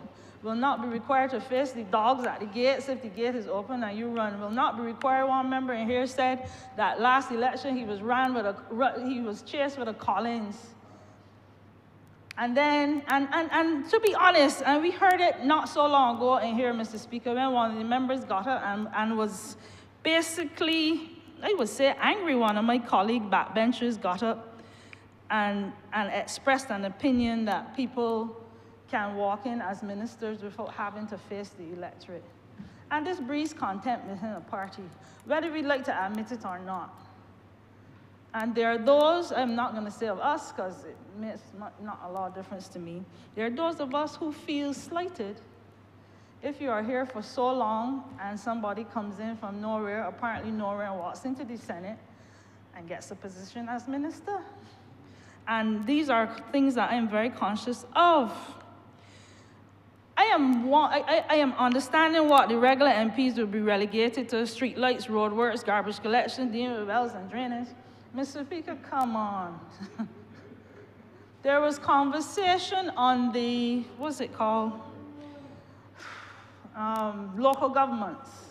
I think this is the role of a local government, and that has been tone deaf, silence, since, I guess, people crossed. People moved on the other side of the room, I don't know. But I would love to see a resurgence of something along those lines, where a small group of people per constituency can be responsible for dealing with these things, even if it means liaising with the standing MP.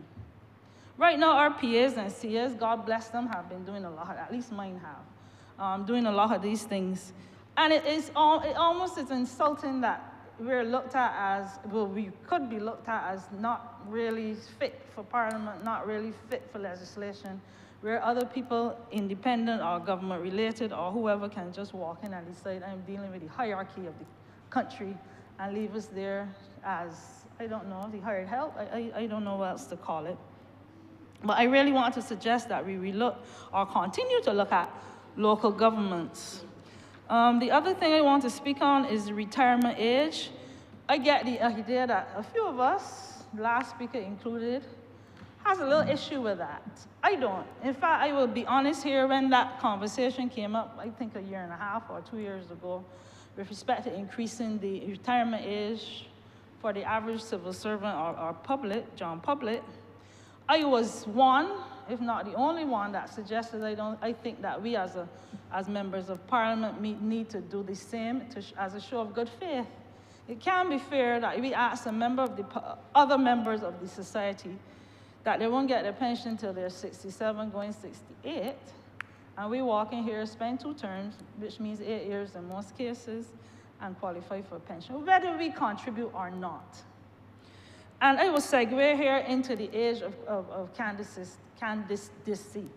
And I understand there are many 18-year-olds, and I had this discussion with family and friends and constituents, and all of us had different views. But I understand that young people are quite equipped to stand up for themselves, to represent. But there's something to be said about life experience, world experience, in terms of contributing to a policy debate. I agree fully that there should be representation of the youth in Senate. No issues with that. But we are thinking of somebody that is now studying, never lived on their own, never rented an apartment, and coming into Parliament and representing a constituency, for instance, where most of the electorate, those that vote, are over 60 years old, most of the time. Chances are that would not happen in a big hurry, because we still have to depend on the electorate, and the truth is society would not, in my view, this is my view, would not necessarily compare to somebody who is 30 or 40, would not necessarily choose an 18-year-old to represent them. But on the question, as I said, I'm segueing, an 18-year-old come into the politics, spend 10 years, I rounded it off, 28. And the honourable member that spoke before me thinks they should qualify for pension before 60. I strongly disagree. If I had a job, Mr. Speaker, other than what I do, and I get fired from that job or leave that job, I'm expected to find another job until I qualify for pension. And I still think that stands for us. There are excuses, yes, we contribute to our pension. People pay NIS and contribute in a sense to theirs as well. But I think in good faith, we need to play our part in terms of our pension years. I really never thought it was fair that a politician could spend 8 years and get pension at 50. I am prepared to wait. Truth is, unlike the honourable member that spoke before me, I am closer to 60 than he is. So that might be part of my argument. But this is one of my views. Perspectives, right. Okay. The other thing I wanted to mention, I'm trying to be quick, I know I have time. The cap on the number of members in the cabinet. Mr. Speaker, everybody knows it's not a state secret. We have a very large cabinet, which means that the numbers on the backbench, and that was said in the report, the numbers on the backbench are few and become even fewer when they subtract the Honourable Speaker, the Deputy Speakers on some occasions, and the Chair of committees. There are many times in here, Mr. Speaker, and the backbench is so important, especially when we do not have an opposition. I'm not saying that I always speak opposition, but I think the backbench is extremely important when it has no opposition, but generally so. I know, by design. But I have felt, and the honourable member for the opposition loves to say he's alone but not lonely. But there are many times I have felt not lonely but alone in some of my views. The kings and the queens of social media like to pick at me, and I'm running to the opposition and crossing the floor and blah, blah. You know what I mean when they say the royalty on social media. I won't bother to say anything else on that. But the truth is the backbench has a real role, and I agree with the Commission in capping the numbers. I know the situation we faced in entering in 2018. I know the economic situation, and I know the need at the time for the increased ministers. But I agree with the Commission that there needs to be a cap or a percentage of the government that will be appointed as ministers. Diaspora voting. Yeah, I'm still good. Diaspora voting. The diaspora has a great role to play in how our country functions. When I was in the Ministry of Health as Minister of State, I got to see the many contributions members of the diaspora made towards health and other areas, really, and I'm very grateful to them. But at this time, I'm not saying in another 5 years I would believe the same thing, but at this time, I think voting should be reserved for those who live on island, who have to accept the laws on island, who pay taxes, who contribute in one way or the other. On island, I think it should be reserved for those individuals.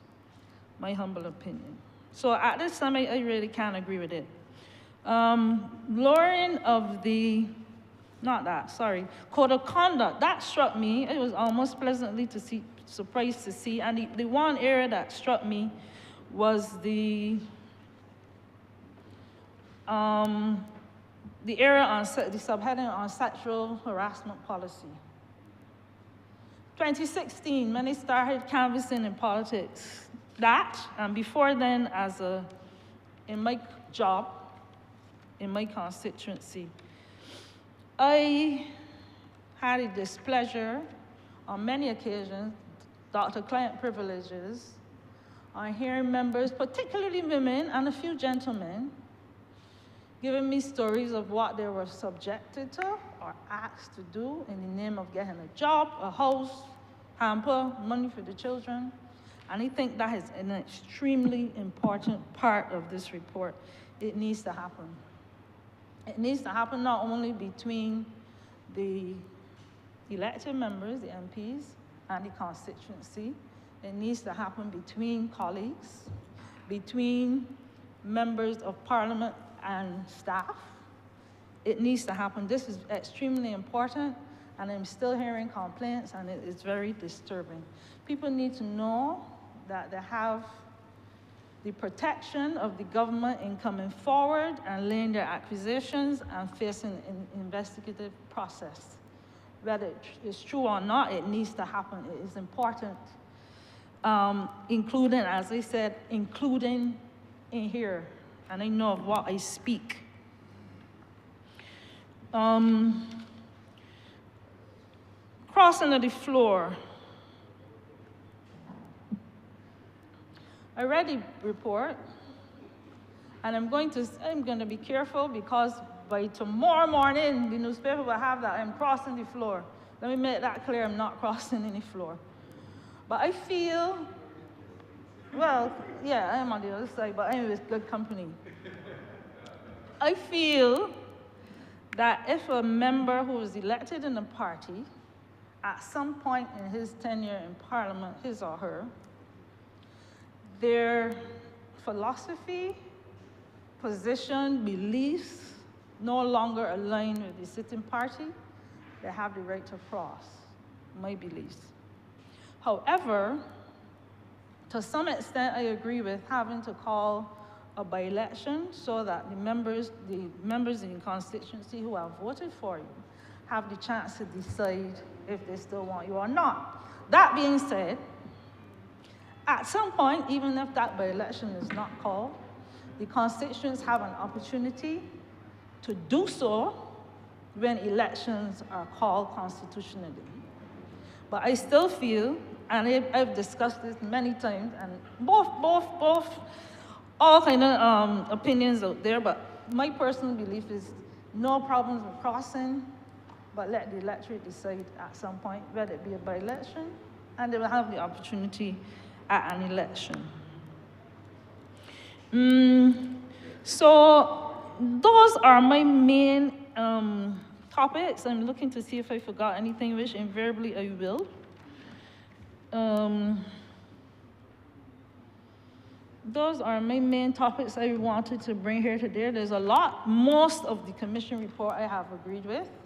So my main things are that I can praise them for: increasing the age where we can qualify for pension, the code of conduct, retirement age, yes, lowering of the age for candidacy, and all the other things that I have mentioned. Mr. Speaker, I hope I have not wasted your time. I hope I have given you food for thought. And this is at this point where I will take my seat. Thank you very much.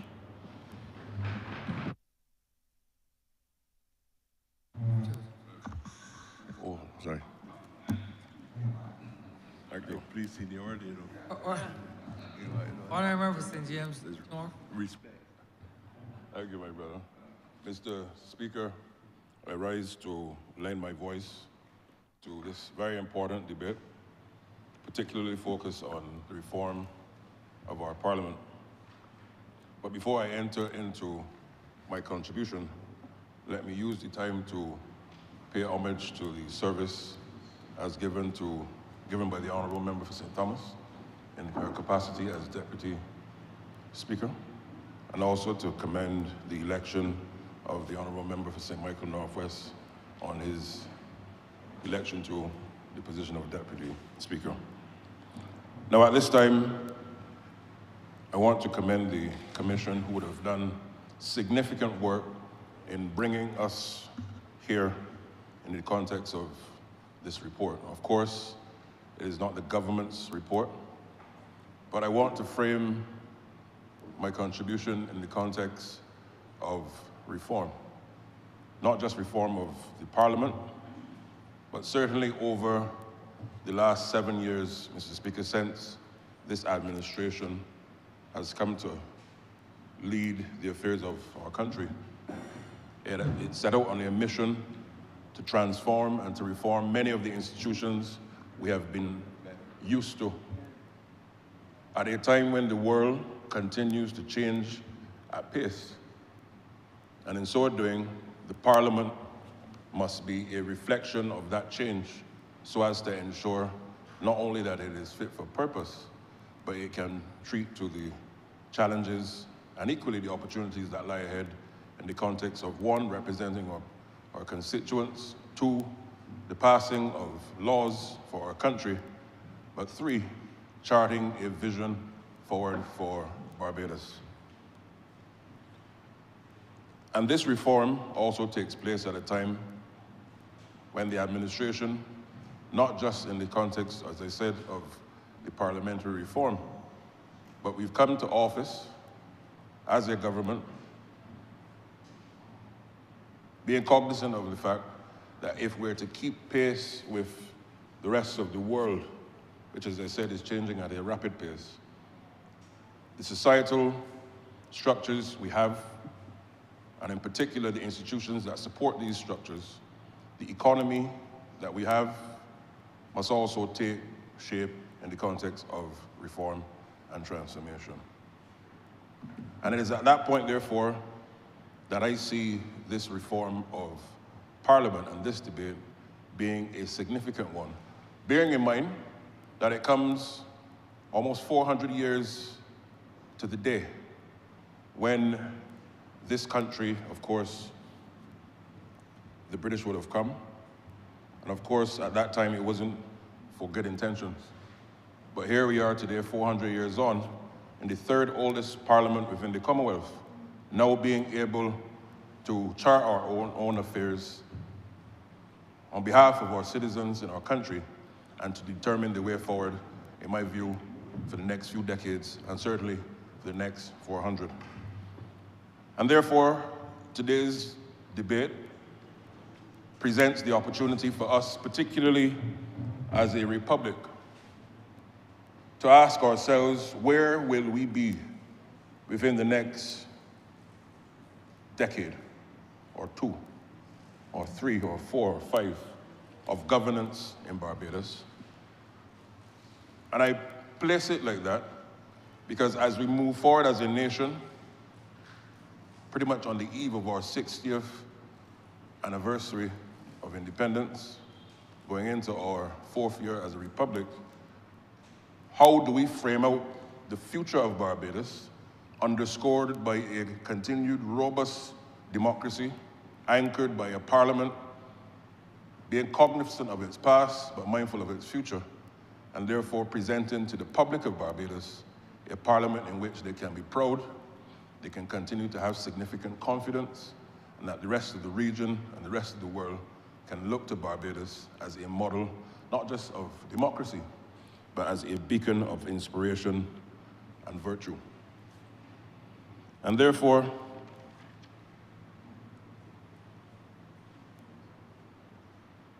when I asked myself the question as I was preparing for this debate, how do we ensure that institutions, particularly in the realm of governance, can withstand the test of time in a changing world? A world underscored not just by change, but for small states like Barbados, which rely heavily and significantly on multilateralism, because we're no country with any large landmass. Yes, we're a large ocean state. We're not a country with any significant military capability. We're not a country that have many of the other resources that many of our friends around the world have. But what we do have, Mr. Speaker, is a history and a reliance on the multilateral system around the world, which ensures that Barbados and other small states in CARICOM and in the Pacific and around the world rely on to ensure that our interests and the interests of our people can be protected, particularly on the international level. But of course, anchored by the philosophies anchored here in our parliament in Bridgetown. And when you look at what some of the proposals that the Commission have brought for us as a public to consider, and certainly for us here to debate today in Parliament, the first one I want to really go into is looking at this question of a republic. Of course, we've become a republic just a few years ago. And oftentimes people say, but it doesn't make a difference if we're a republic or if we were still under Britain in terms of our head of state. And I beg to differ, and beg to differ significantly, Mr. Speaker. And why do I beg to differ? I always use this as a reference point. When I was ambassador of Barbados based in Europe, there were a number of countries that I had to be accredited to. And part of the accreditation process, for those who know or may know, is that you not only represent your country, but you go in the ceremony where you present your credentials to the head of state of the receiving country. You do so on behalf of your head of state. And I remember, Mr. Speaker, in one of the ceremonies, and I have the advantage of seeing pre-Republic and post-Republic. One of the countries that I presented my credentials to saw me speaking face-to-face to the president of the receiving country on behalf of, at the time, the Queen of England. I repeat, it saw me presenting my credentials, notwithstanding the fact that I was appointed by our Prime Minister, and I was representing her on a daily basis and representing the wishes of Cabinet and the Foreign Ministry and Barbados' foreign policy and domestic policy. I had to present based on the diplomatic protocol of presenting credentials.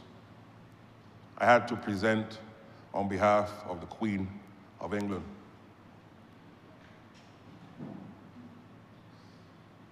And whilst that had to be done, as a Barbadian who came through our system, our education system, our society, our structures, our family values, it was the protocol and I had to do it. The beauty of it, Mr. Speaker, sir, is just a few months after we became a republic, I had the distinct honor and pleasure to be able to look at another president in a similar ceremony and to present my credentials on behalf of the President of Barbados. And whilst, as I said, it may seem simple, having moved from being, quote unquote, under Britain, albeit ceremonially, to being now a republic where the head of state is a citizen of this country, was not only a level of pride, but it showed you where we have come and where we must continue to go in the deconstructing and decolonization of our institutions called Barbados, Mr. Speaker.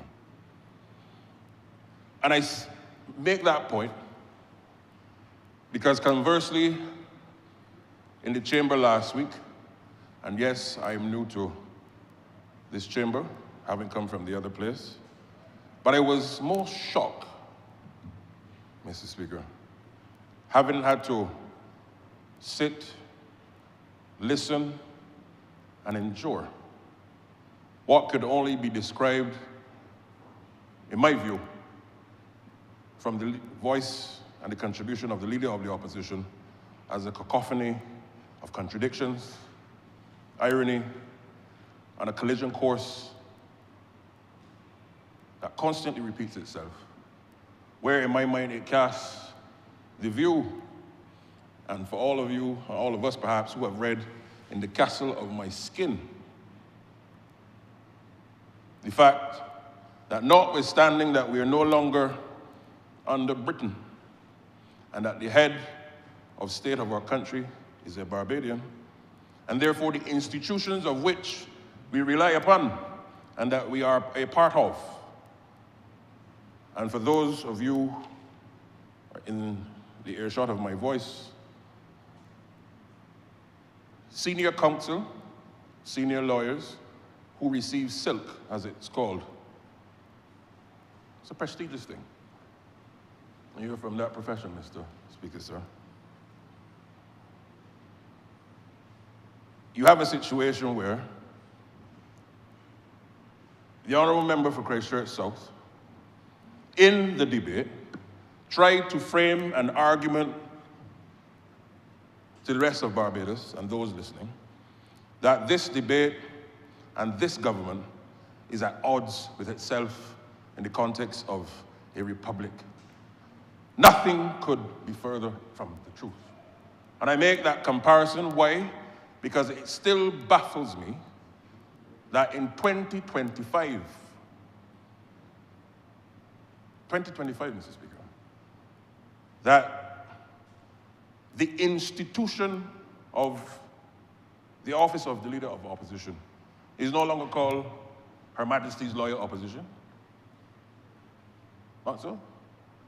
It is called Leader of the Opposition, the Office of the Opposition, in the context of a republic. And everyone has the right to use their post-nominals in whatever way they may choose, plus or minus. But a number of persons from across the country, particularly those who are in community college and the UE, and young people who are interested in politics and governance, said, but Mr. Blackman, some said, Chad, how is it that we're a republic in 2025, but that the Leader of the Opposition still carries the post-nominals of King's Counsel? I could not offer a response, but I pointed them, as I said, Mr. Speaker, to read George Laming's work, In the Castle of My Skin. And that, for me, tells, or at least it should, tell us where we are as we go forward as a republic. As we replenish these debates going forward, as we look to reform the institutions of this great country called Barbados, we must also do some deep introspection. And there's no law that can cause this, Mr. Speaker, but moral suasion and conscience, that those who come to public life must carry within them the spirit and pride and passion to be proud Barbadians and proud in the institutions that we have built as a nation and reflecting in our own image. And I am proud to be part of an administration that does not cloak itself in any false sense of image, but one that is anchored by humility and trying to reform the institutions of this country for the benefit not just of generations today, but generations to come, long after many of us, if not all of us, are gone. And I want to touch very briefly on the aspect coming from the report with respect to that of the role of an independent speaker. It is my view, as had been posited by many of my honourable colleagues, the role of speaker is a significant one, Mr. Speaker. And it is my view that the office should continue to carry with it the high esteem and provisos that allows for the office to function in the way that is befitting of a 21st century parliament. But it is also my view, as I said, as expressed by others, that if you are elected to represent constituents, whilst the fact, yes, you're speaker, in its current form, it constrains the speaker because you have your views that you want to contribute, your constituents expect for you to advance their cause on key pieces of legislation and matters of the day. But by the very office that you hold, you're constrained in doing so. And it is therefore why I support the idea that the speaker should have a role that is derived from the ability to perform and execute that role, and not necessarily to have to be constrained by not being able to speak on behalf of constituents. And I think that is a progressive direction in which we certainly must go. And it casts my mind to some of the conversations that many times in my own personal family we've had when my great-grandfather, Mr. Speaker, when he held and he sat in the chair you're now sitting, he felt oftentimes, and the honourable member for St. Peter can relate to this, having being the current MP from that seat. The family mentioned that he felt oftentimes constrained, and Mr. Speaker, as you know, he was very vocal, very robust in his thought, had a lot to say, an opinion on virtually everything. But because he was Speaker, he could not do so to represent the interests, not outside, because of course outside he was doing it, but in Parliament, where the persons who elected him to come to this office to represent their views, he was unable to do so. And I think in the reform in a post-independent and certainly post-Republic Barbados, we must now look at that in earnest and to do what is in the best interest of all. And I want to go a little further. Currently, in the Constitution, in sections 37 and 43, the age of candidacy in the Senate is the age of 21 years old. And of course, this was set in a time and decided in a time when the realities of our world, the maturity and the exposure of our young people was not the same as it is today.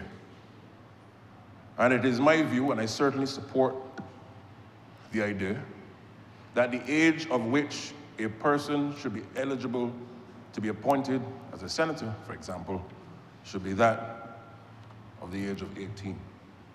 Why do I say so? Our young people continue to be at the forefront of major advances, not just in Barbados, but around the world. They're not just in the student councils, at the National Student Council level or on the Secondary Student Council level. They're not just in the youth parliaments, but they're asking critical questions of governance and how do we move the country forward. They're bringing significant ideas and solutions to the issues of the climate crisis, issues relative to how do we treat the non-communicable diseases, how do we build up the infrastructure of Barbados, how do we diversify our economy, sometimes even before they're 18. And in a way that even though myself, as a young man, that 30 years ago, when I look at the 18-year-olds of today, Mr. Speaker, the 18-year-old of 2025 and the 18-year-old of 1995, 96, 97, I would give the advantage in terms of outlook and global outlook and where they want to go to the 2025 18-year-old. And if we accept that reality, in circumstances where we already allow them at 18 to have the right to vote, we must ask ourselves, why is then a 3-year gap that was once an accepted norm, why should we accept that now in 2025 and beyond? Because the contribution that they make is significant. But not only is it significant, young people bring fresh ideas to the table. And they don't only, and I want to stem a view, not necessarily a wide-held view, but a view held wide enough, which thinks that oftentimes that young people can only advance issues on youth and matters of youth. And I beg to differ strongly, particularly coming from my background steeped in youth development. Young people, as I said, offer perspectives that are fresh, unique, and they live in the age of technology. They live in the age of balancing many competing interests. And I think we have a duty to this generation and to generations to come that once you have attained the age of 18, you ought to be able to be eligible to be appointed in the Senate, because the contribution that you can make can be significant. Of course, like anything else, you may be qualified for something, Mr. Speaker, but like in any job, you get mentorship, you get guidance, you get support. It is a normal part of life, certainly here in Barbados. And I do not think we should hold back our young people, but equally, we have to ensure that they can thrive and go in that direction. Look at many of the persons around the world who are changing the world who are leading major global causes who have not even reached the age of 15, far less 18. And Barbados certainly must not be a country that is looking back, was trying to drive ahead. Now, when we look at the issue then, and it segues into the issue of exposure, and I just want to talk very briefly, still on young people, but the importance of giving them exposure. Part and parcel, and you're going to be hearing me speak about it very shortly, to the country. The importance of ensuring that our young people, through our education system, are exposed to the rudiments of that ever-changing world. You would have heard me, Mr. Speaker, in the recent events in St. James North, the by-election, speak about the fact that part and parcel and part of the reason why you see me here today, not just in Parliament, but doing some of the things that I've done throughout my life, is because at an early age I was given the opportunity through exposure and mentorship and guidance to be able to do different things in Barbados, in the region, and around the world. But that experience should not just be Chad Blackman's experience as a young person. It has to be part and parcel of the transformation of our education system, so as to ensure that every child who passes through our doors called Education Barbados has within them the opportunity to see how the rest of the world works, even before they leave school. Now, I'm not talking at a very young age, at 9 or 10, but the idea for consideration, and of course it is not a policy, it is an idea of which the ministry is earnestly looking at, so as to present to Cabinet for its consideration. But rooted that our young people should be able to, at 16 or 17, we have to settle on the age, of course, be able to go to a Nairobi or to a Jakarta or to Seoul, to Addis Ababa for a month or a month and a half or two, backed by government and private sector funding. Not to short, Mr. Speaker, but to be able to see and understand how those countries work, their infrastructure, their governance models, their tourism product, if they have one, their industrialization frameworks, their sporting facilities and sporting programs. So that when you do that every year, imagine you do that for at least 10 years in the first instance. You have a generation of Barbadians now who are globally prepared and globally exposed even before they leave school. So that by the time they come back to Barbados, their minds are not only exposed, but they are equipped for the world ahead. And part of that, Mr. Speaker, will be that they Bajanize the experience that they've gained abroad. So that by the time they leave school, yes, they have the certifications, the CXC or the CAPE, but that is necessary but not sufficient in my view. We have to now prepare our young people for the rest of the marathon called Barbados' development. And therefore, exposure is part and parcel of where we have to go as a nation in preparing for the future of this country. Now, on the issue of crossing the floor, and we've heard a lot of discussion on this, both in the chamber and publicly throughout the years. And it is my view, as is the view of others, that when you come to be elected to the House of Assembly, you do so not just as the individual who was elected, but in our history and our context in Barbados, we've done so and we do so on the basis that your institution, your party, and its resources and its goodwill has helped you to come to Parliament by being able to persuade the constituents, irrespective of whatever constituency, to elect you to this honourable and august chamber. And for whatever reason, it has happened before, and it has happened within the last year or so, that honourable members see it fit in their view to change sides and to cross the floor. But I do not believe that the people who voted for you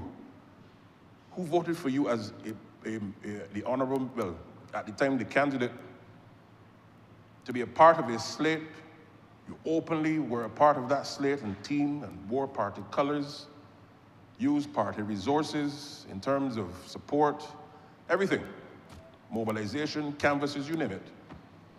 And then you then take all of that, the people voted for you on that basis, and you yourself, particularly in circumstances where there has been no consultation and no endorsement by those said constituents that it is right that you should not have to be forced to go back to the polls.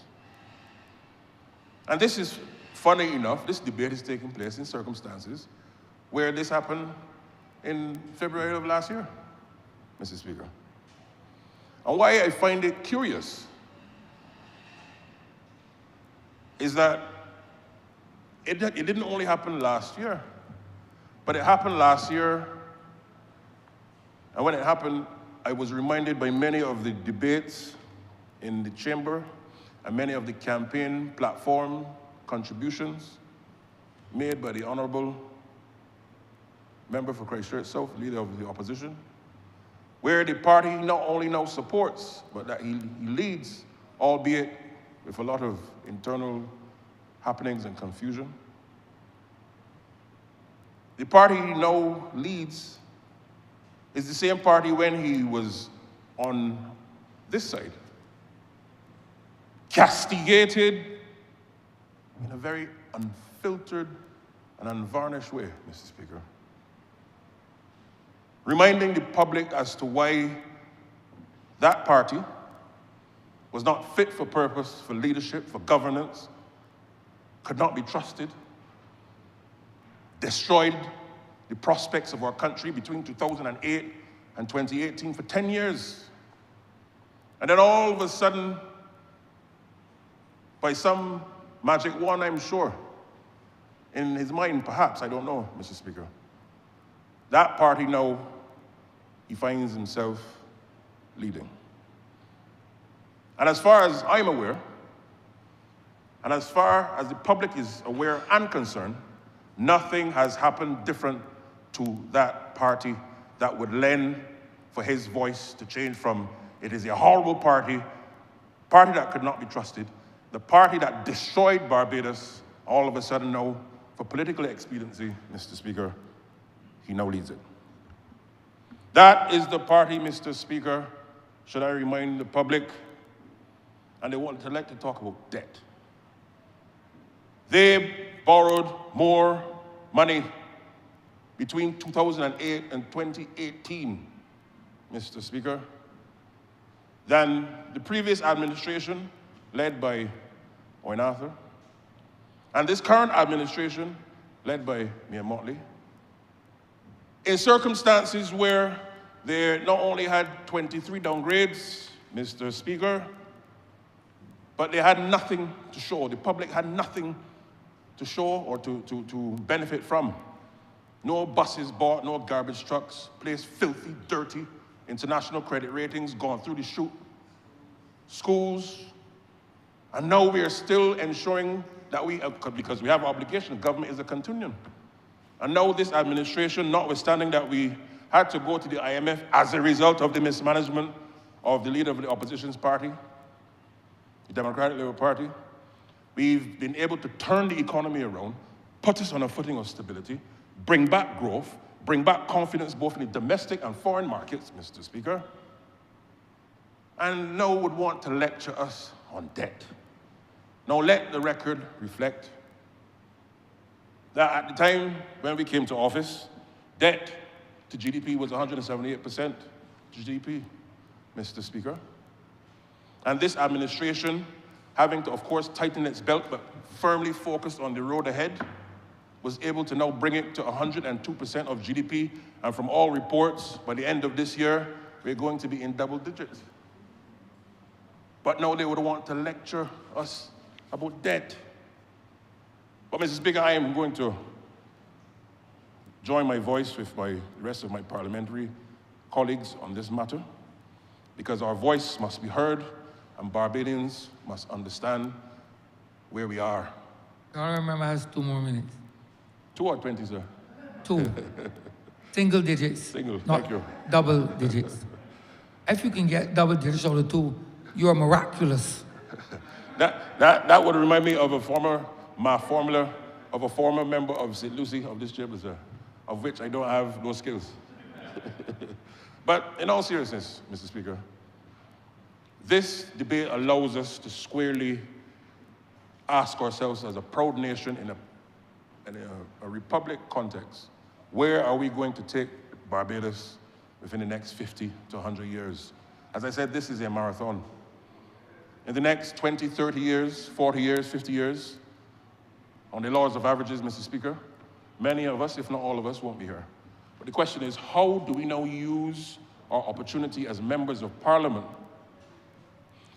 to put this Parliament and country on an even further strong footing to make sure that the representation of our people is done in a context that allows for them to be proud and for their issues to be articulated, for the laws of our Parliament to be passed in a timely and efficient manner, but also being at the same time responsive to the changing global needs, and to ensure that this institution, as I said, the third oldest in the Commonwealth, continues to be a beacon of inspiration, both for our young people domestically and for our people around the world. And Mr. Speaker, I want to thank you very much. I'm obliged to you.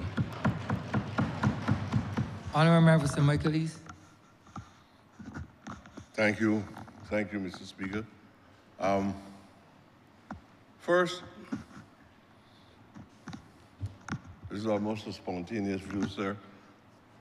You know, we find ourselves having these debates on documents like this because this is not even a document that comes out of a body of persons who have innovative ideas. I ain't talking about young or old, or tall or short. This is a body of people who sit down and give you exactly what is in front of all of us. When they were looking at the apartheid system in South Africa, go back and look and see the type of people who sat on the commission and brought back the reports that allow South Africa to move from an apartheid system to where it is today. We are dealing with a report that is more backward, or commission that is more backward than where we are now. Making suggestions about all kinds of rare units within the governance of this country. It is a backward document that we're looking at, suggesting to us that this might be the best way for us to go forward. When I first read this document and I heard discussions about national MPs, I thought I was in an asylum. I could not believe that sane people in 2025, after knowing what we went through prior to the rise of Grantley Adams, would come back here and suggest, up to now, nothing that was explained to me. I don't even think that they quite understand what it is saying in the document. That was the first thing that caused me some concern, sir. What is the purpose of working class men coming in here to have a discussion on one of the most frightening proposals that will relegate them to nothing. They will all be relegated to nothingness. And they asked us to come in here. From the time, I feel if I was in the right position, from the time this came to us by the commissioners, I would have pedaled this back through the door. This is ridiculous, sir. But because of formality, all of us find ourselves in these chambers as parliamentarians, making pronouncements on the value of this commission and suggesting to us these are some considerations for the future. But this is like carrying back, as I tell you, sir, to the plantation era. I knocked doors about 6 times in order to remain in here. And nobody on earth, and I say these things with very strong language, nobody on earth could ever tell me that I could come in to the House Assembly and become a second layer in the House of Assembly for any national MP, what is the name? National, what is the name? Because they got MP status already in up front. And these people are supposed to deal with what Garvey called matters of high affairs. Not that same language, but Garvey told, where are your kings and queens? Where are your men and women of high affairs? And Garvey said, I will help you make them. I am not helping anybody make any national MPs in Barbados. I will express my views on it, whether I'm in or if I'm out, sir. So that one, let that one get dismissed very early. These people that are in here, you can believe that people write the report that they were commissioned to write. And they can put in a suggestion of that nature. They're serious. And we're now moving at a level, being transformed from independence that we thought that was not the ultimate, into Republican status. Not Republican status like the bourgeois elitists in the United States of America, called Trump, the start of the Republican United States of America too. And that's an anti-black state. So we gotta explain to the Barbadian people first of all, when we talk about a republic, not where we are now. I hear people say that it is a republic. That is ceremonial.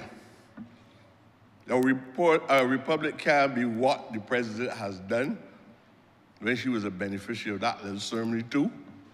And it can be about sloganeering, about being a republic. A republic means that we are decolonizing the system. And we are going to be making fundamental changes. Parliamentary reform, constitutional reform, and obviously it has to be ideological reform too. You can't be still talking about governance and getting these kind of suggestions. A republic means nothing if you want to do things that you rejected in the past. Who are these people that want to carry us back to the past? That now got enough courage to decide who serve or who do not serve. But now when you get them the legitimacy at the highest level of governance in the state, by the next 10 years, none of you will be here.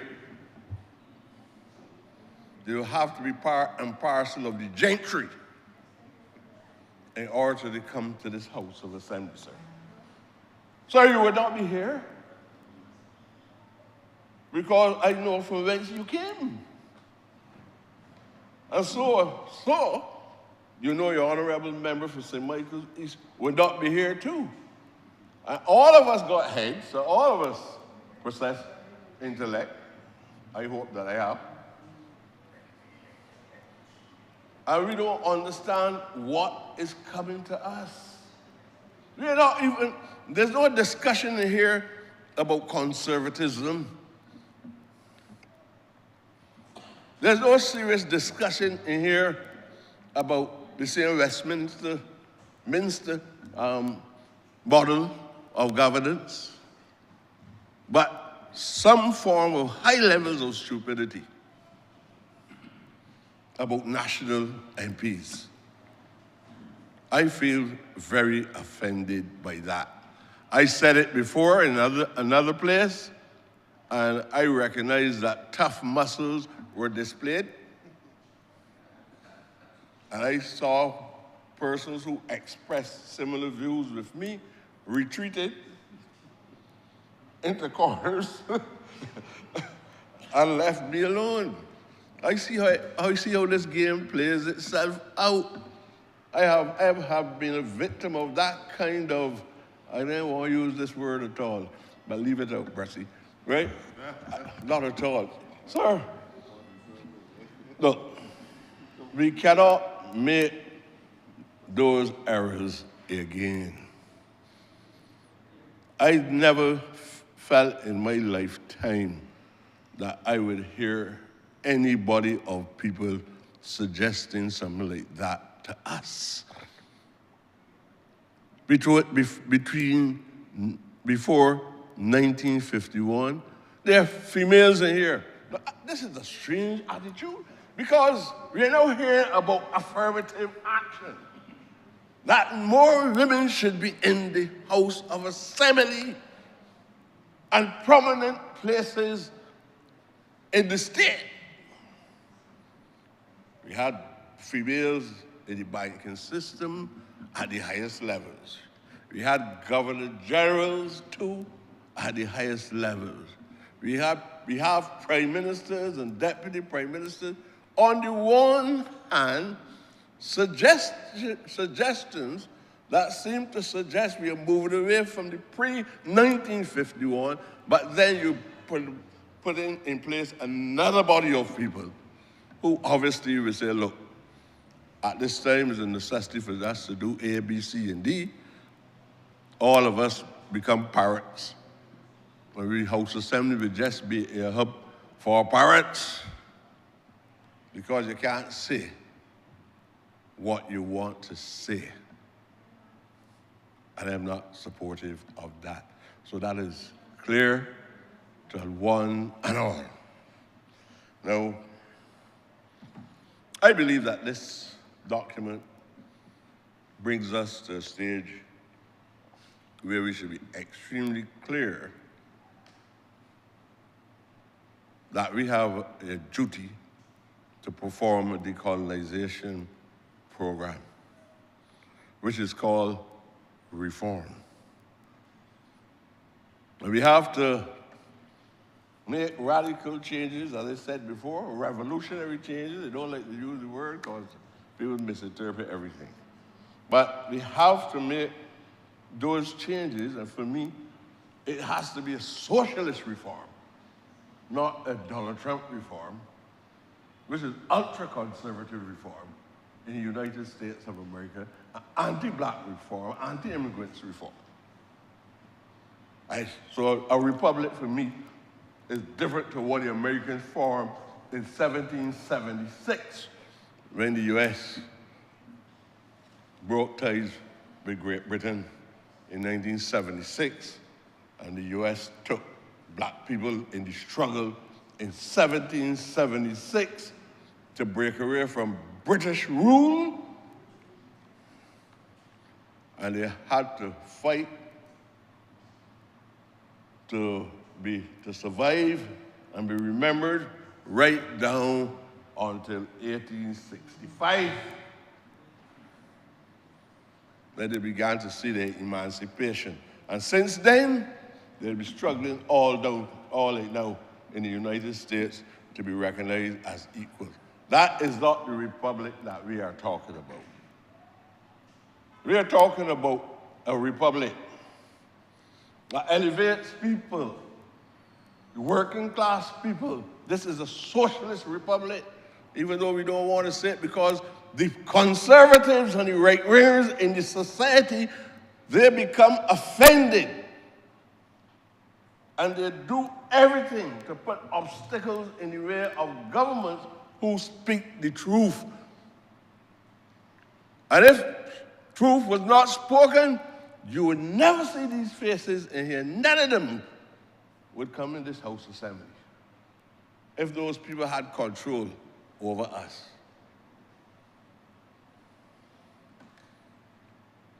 I'm going to leap now from there because I know my time is short. Sir, I made this statement before, not in the same styling as I did it before. But this is a serious question that we may ask. Are we truly looking at moving towards a republic? Are we sure that we are willing to move away from a Westminster model? Are we sure that's what we want to do? Do you want us in 2025 to believe you that have, sir, formally I have to address you, but do you want us to really believe that governance cannot work without a bicameral system? Do you want us to believe that anybody can come in a house, upper house, the upper house, sir, and become a minister?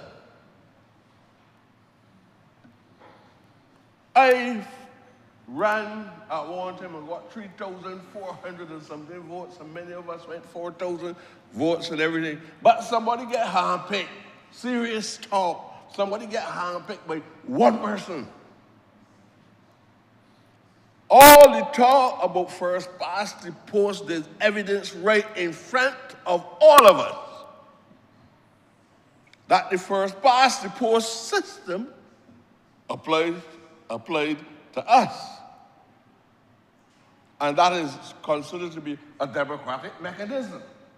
How comes you want a democratic mechanism in here? That you got to spend probably over $1 million, $2 million, whatever, buy enough speakers, enough trucks, enough food, give money to people who got enough officers to get in here. And then you can pick up anybody from any place because you like them and put them in a place called a Senate, using its correct title, a Senate. A few weeks after that, the minister telling public servants, who also are flex muscles too, man, you don't want to listen to him, you know. I'm the big boss. Huh? I know about that.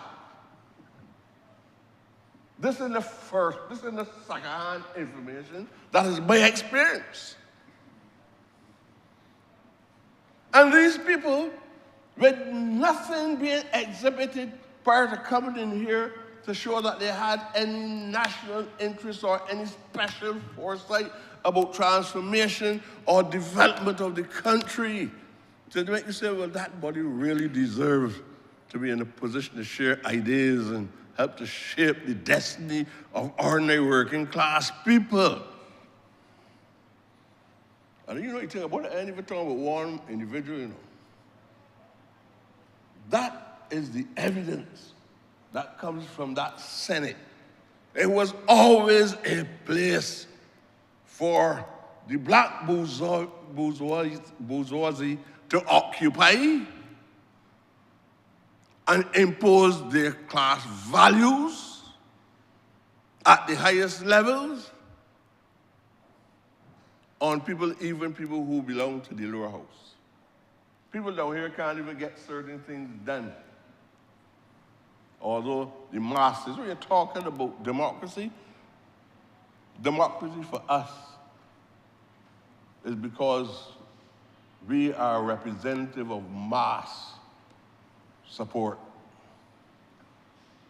If there's someone down here that don't have the ability to do the job that they've been given, I can understand that, say that. But as my friend from St. Philip, the North, said, if you know that, then there should not be here as candidates for any political party.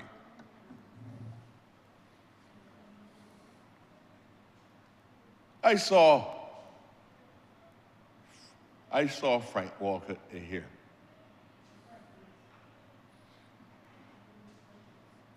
I saw Ronald Mack in here.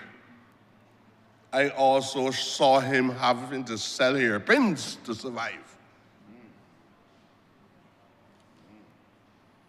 But the people felt he was best fit to represent their interests. I saw Ramsey. I come in here sometimes and people want to know where you get them shirts from. Ask them what Ramsey wore in here. Carpenter overalls. And there was an MP here harassed me. She is no longer here. She harassed me for wearing a shirt drop. It might be a little oversized, but it was a gift. And we as working class people must not accept that whether the person belongs to the party or any place. They will respect us. If we go into a republic, the principles of equality must rule things then. Everybody don't believe that they come from any special privileged class, black, white, or green, and believe that they can talk down to anybody in here. You know how many people older than you, younger than you? I know we're going to talk to the people about this thing with old people too, because what is all you know people old when they're going to beg for a vote? They're going to beg for a vote. Everybody look real young and sweet. You kiss up, nutty people, babies, snotty people, everything. So I'm going to run that talk too long when they're going to run short of support of the senior citizens in this place. Go over here and talk things about putting up signs and all that kind of thing, and then go and beg disabled people for we ought to learn to respect everybody in this society. This Barbados Labour Party must remain strong philosophically, the egalitarian principles. All the reform that you're talking about, the reform must be undergirded by philosophical principles so that we can create something better than any of our people had before in this country. And those are the things that I'm concerned about, sir, very concerned about. Now, this is a part of the report that deals with more women coming into Parliament. Have no problem with that. But you know what is unique about Barbados? That the ascendancy of women in this country grew out of meritocracy. Nobody had to tell women at the university, you're going to get a privilege to go in there because you're a woman. In the CXC exams, the women far exceed the men. So what's the difference? Far exceed the men coming out of university at graduation. All you that went to university, we can hardly see a man. When you see the assemblies for graduation, you gotta look those where we want to see the minister, and he in there, you gotta search for the minister. Women from all over the Caribbean. I believe that probably 80% of the graduates coming out of the university must be women. So women don't want to beg to earn a space in Barbados. But if women want to hear that you are going to become a university graduate because we only got X amount of people applying this year, and we got space for 5% of the students or 10% of the students, that's not even a debate in this country. It's not a debate. I am convinced it is not a debate in Barbados that any form of who draft this? Huh? This is a pale document making very little sense to occupy the attention of all of us in here every day. Every day. Sometimes we come and we're looking forward to debate it. It is on the table for debate that day. We come and we do a little piece. We come today, we spend the whole day going through this. I don't know what is going to come out of it, sir. I don't know what's going to come out of this, but I really believe that we could get a set of a fifth foreman until he writes something for the Senate. Write something here. Nothing, sir, nothing. A serious debate on the role of the Prime Minister and the role of the President of this country, and whether we should be, as we move into the republic, a real republic, or a real republic would not come exclusively from a ceremonial exercise and slogans and monuments. A real republic is what we are attempting to do now that is mostly critical of what we see here. Prime Minister in this country has equally as much power as an executive president. What is so difficult about a Prime Minister or this Parliament considering the Prime Minister being an executive president? You can even have a ceremonial president and an executive president too, you don't know.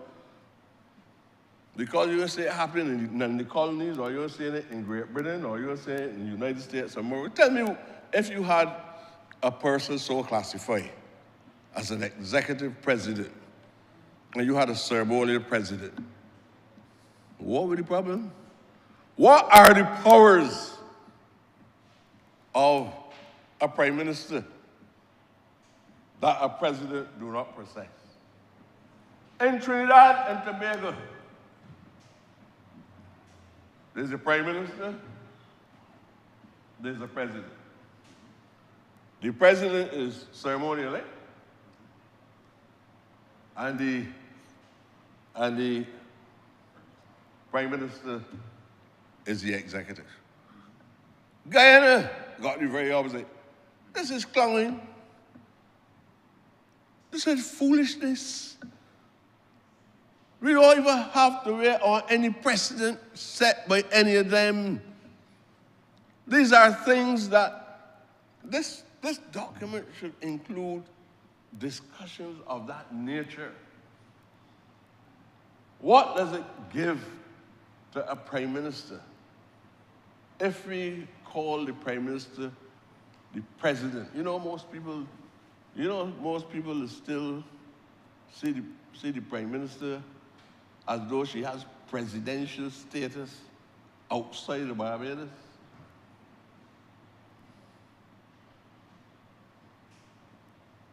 So the minute that we continue to hold on structure and what you call quasi adjustments, just a little modification of the monarchy, and we make these little adjustments in order to impress upon people that we're doing something, it does not contribute to the status of the people in the hierarchy. It does not give any great sense of confidence and autonomy to the people within the society that we are doing anything to give them a sense of pride or to clearly understand what is this thing about national consciousness in the society itself? We have to build that kind of psyche. So when people talk about Barbados, and when Barbadians outside of Barbados, you know that although Jamaica still remain on this psyche, you know Jamaica developed a national consciousness still on the monarchical rule. Still got Governor General, all these kind of things. But standing. I personally believe as we watch the world at this juncture in the history of the globe, that we should be studying how can small states survive against monsters. Look what Israel is doing to Palestine. Look what is happening in Europe. There was a time when the concept of integration was high on the agenda right from the days of the Federation.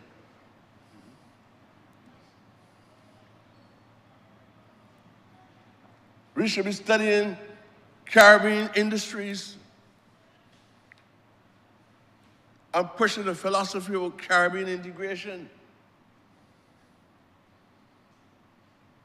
All part of a whole restructuring process of governance. I personally believe that you can't miss out any reform, constitutional reform, and parliament. All of it so closely interwoven that I'm not even going to argue on which should be first or which should be second. But if you're going to be arguing about these other things, you can't explain to us we're a small state, we could do all the juggling, we could do all the boring and everything. Where are we going to be in the next 20 years when these people closed in on small sovereignties like Barbados and so on? People want territory. The expansionist program is not over. The Americans are not over with it. The Americans doing all kinds of things. They don't even know if tomorrow morning, if the man will get up and send back home 20,000, 30,000 Barbadians, we got to look for somewhere to put them, you know, sir. And then we got the question of housing. We got the question of food shortages. Your member has 2 more minutes. Okay, sir. All of these things are important things that I would like us as a parliament, as we talk about the reform in total isolation of even what are we hoping to get out of this reform that will help to transform lives after we do all that we say we're going to do. There's nothing too straightforward here that I have not been given the impression that at least we will create a new Barbados, a new republic that be any different to what we have been witnessing and what is currently happening. So I just say that outside of this debate, although described as the reform of Parliament, it is the reform of Parliament because it still must enrich the spirit and the psyche and the philosophical thoughts of the Barbadian people in general. The economics of it is another matter. But I really believe, sir, that this is all that this document should serve us to do, have this discussion, but with fresh ideas about what this republic ought to be. For me, blanket, socialist republic, conservative republic, character United States of America. Thank you very much. All right, members, the mic is office. Thank you, Mr. Speaker. I rise to lend my voice to this particular debate, very important, I believe, at this particular juncture of our history. I recall the first act as leader of government, leader of opposition business in 2015 for me was a moment where without too much training in terms of what the leader of opposition business really had to do. I woke up the morning to an article in a newspaper about the then Speaker of the House, for whom a matter had appeared before the court. Sir, you laugh, but this was very serious. Where a matter was before the court, where judgment had been entered against the Honourable Speaker at the time, in the sum of, I think, over $200,000 for a claimant who obviously had made some very serious allegations against the then Speaker. And after consultation with both the current leader of the government as well as the then former Prime Minister, former Prime Minister, but also then leader of the opposition, I was hurriedly asked to raise this as a matter, as a point of order. Again, without too much knowledge of the procedures and stuff, I raised the issue, and at that time, it was clear that this place needed to be preserved in terms of the criticisms that were being made in the public domain against the office of Speaker. We say these things lightly, but the truth is that, you know, the public has a way of brandishing all politicians with the same brush. You could be the best politician, you could do all the great things in your community, you could be doing great things across the country. But sometimes it just takes one person, one individual to do something that is not the correct thing to do. And all of a sudden you hear all politicians are the same. And in that moment, I certainly had reinforced in my mind the fact that this place, which was a place that from the time I think I was 16 and speaking on a political platform, was a space that when I looked in the halls of this parliament and I looked at the stained glass and I realized that the people did not look like me. Equally, I believe that by coming to public life that I had the opportunity to change things. And I say that with all sincerity because on both sides of my family, I often speak about this, there was a struggle to get to the point where, as whether it was agricultural laborers or whether it was the poor whites of St. John, that they were able, through working on the plantation, to be able to come out of poverty, to be able to use education as a means in the family to be able to uplift and to ensure that other generations did not suffer in the same way as those that had gone before.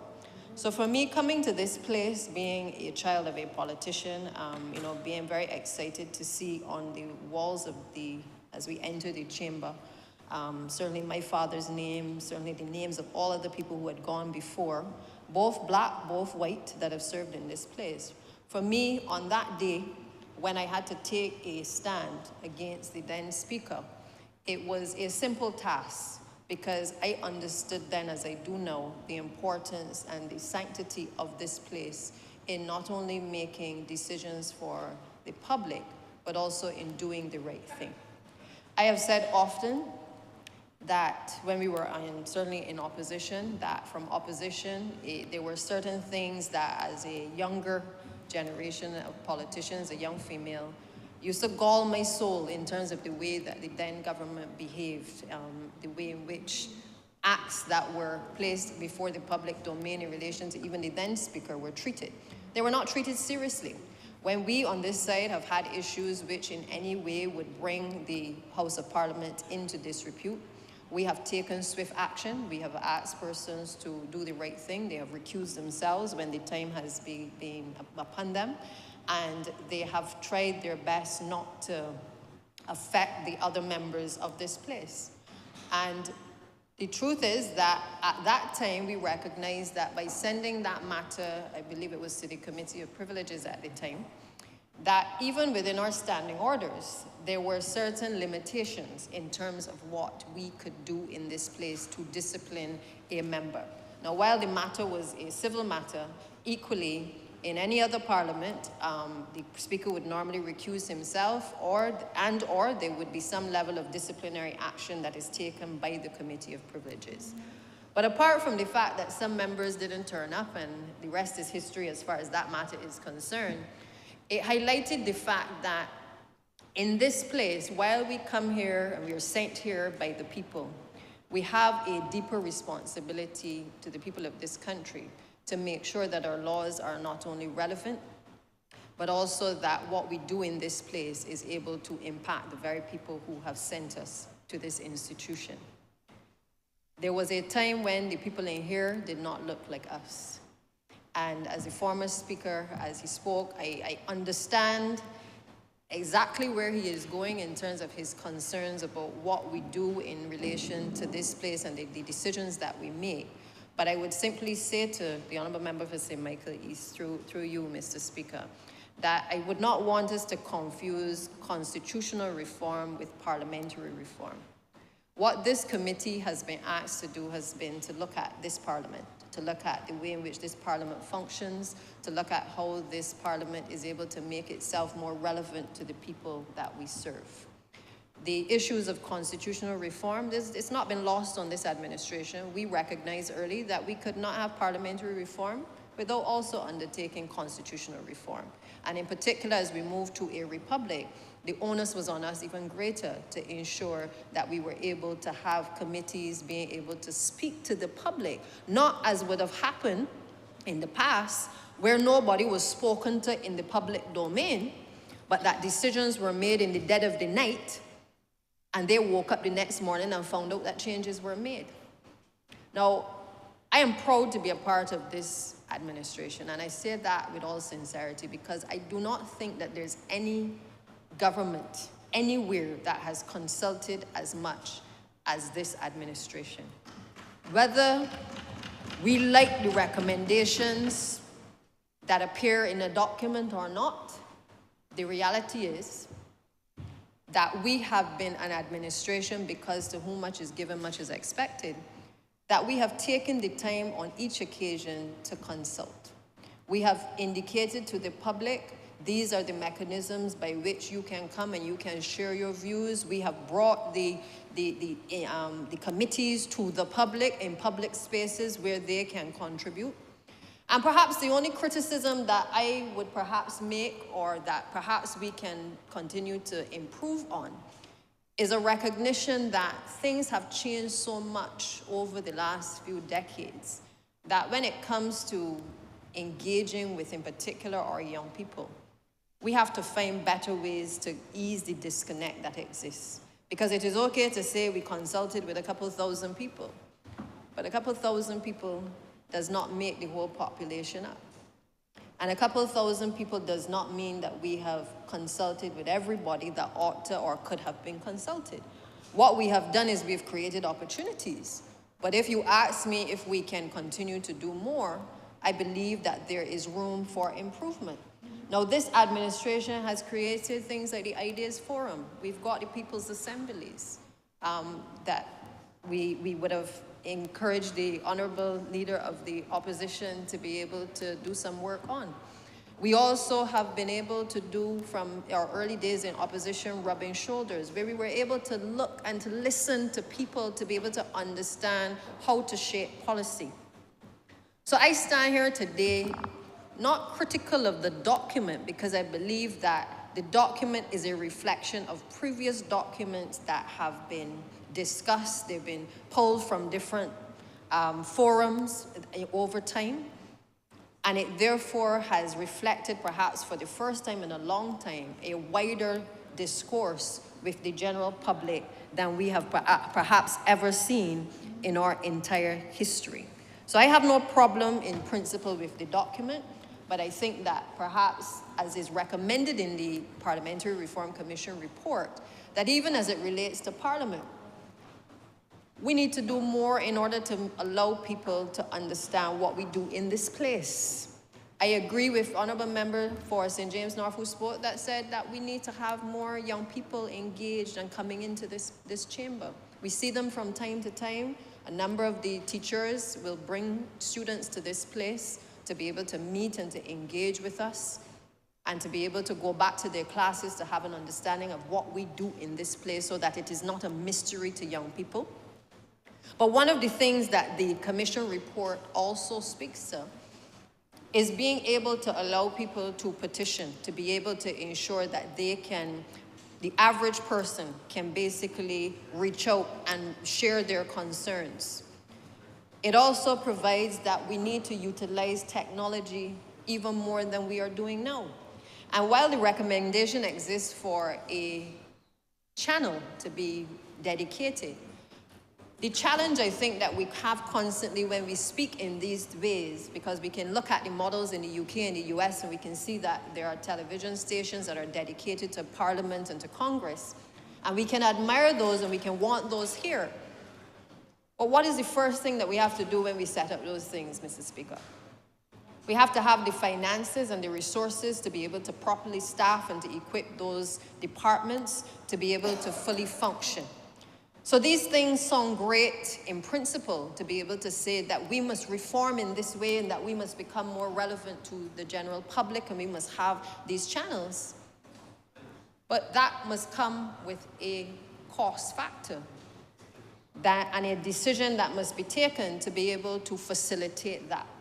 Otherwise, all we are doing yet again is being able to say that we want this Parliament to be relevant, but we are not putting our money where our mouths are. I have watched from the time I was leader of opposition business to leader of government business now. I have seen the dwindling in numbers, whether on social media, when we are engaged in debates. I have seen and drawn to the attention of other colleagues, the numbers reducing in relation to the gallery, the public gallery. Unless you have estimates, budget, or sometimes you have public officers in these spaces, or persons who've been specially invited. People are not outside of the halls of Parliament clamoring to get in here. And therefore, I agree that we must find better ways to communicate what we are doing in a way that is easy for people to understand. Because if people don't understand what we're doing here, then hence the criticisms will continue to come. But what it also means is that if we look at issues, for instance, of security, I didn't hear anybody speak to this, but we are not living in the same times that we were living in a couple of decades ago. And one of the recommendations of the report speaks to the issue of enhancing the security in and around the precincts of Parliament.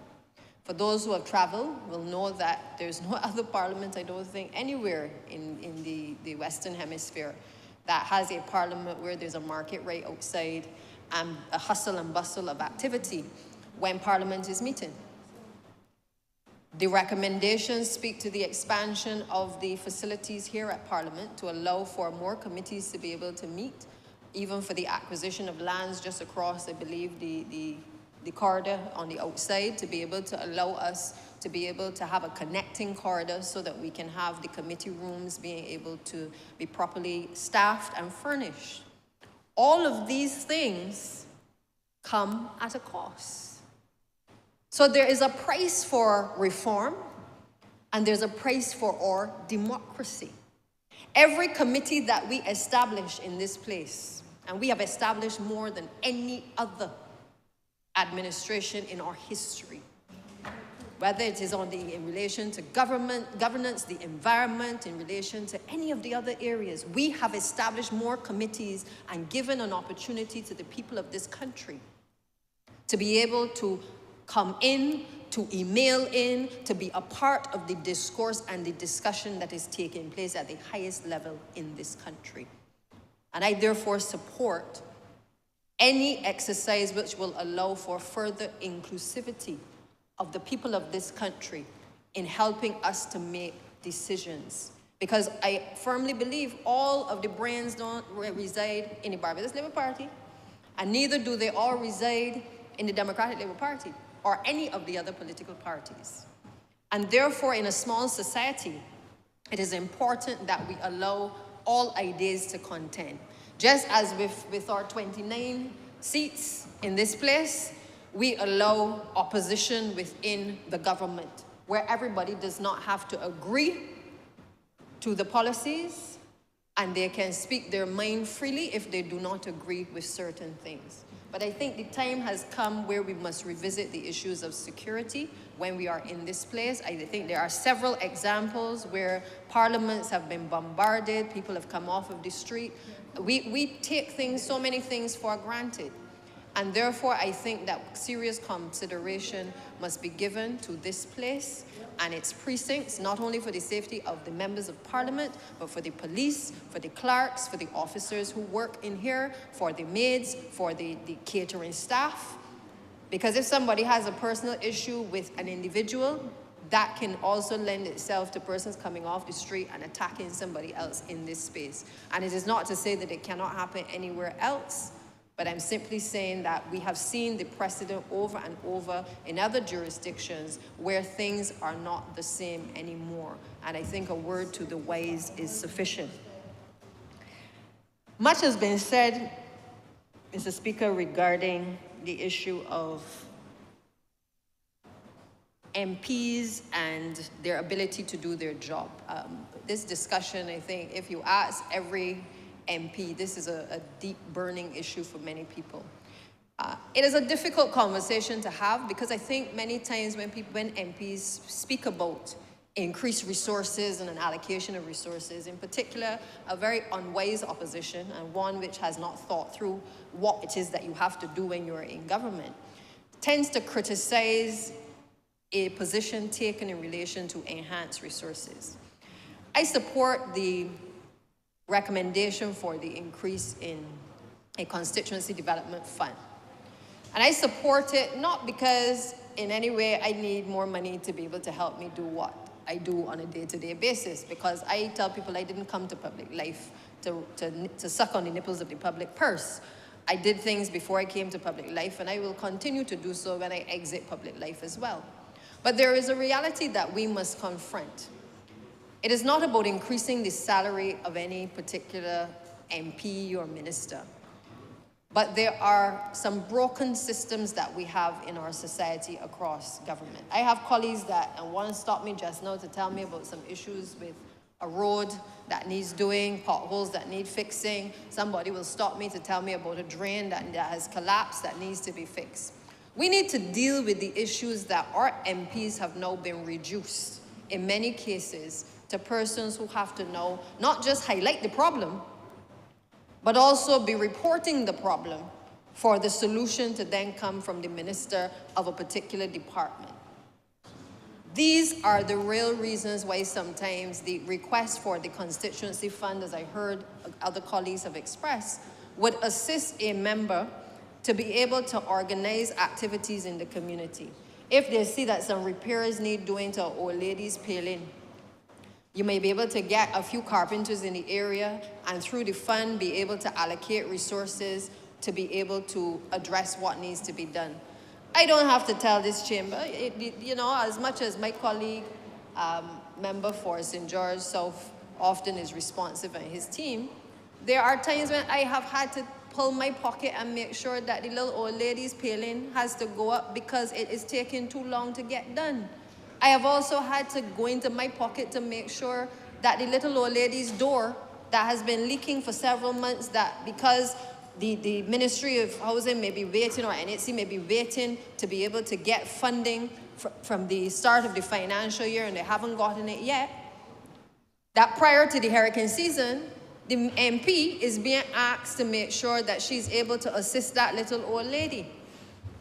And I do it, Mr. Speaker, not to take tales out of school, but to say that that is an example of what we all do.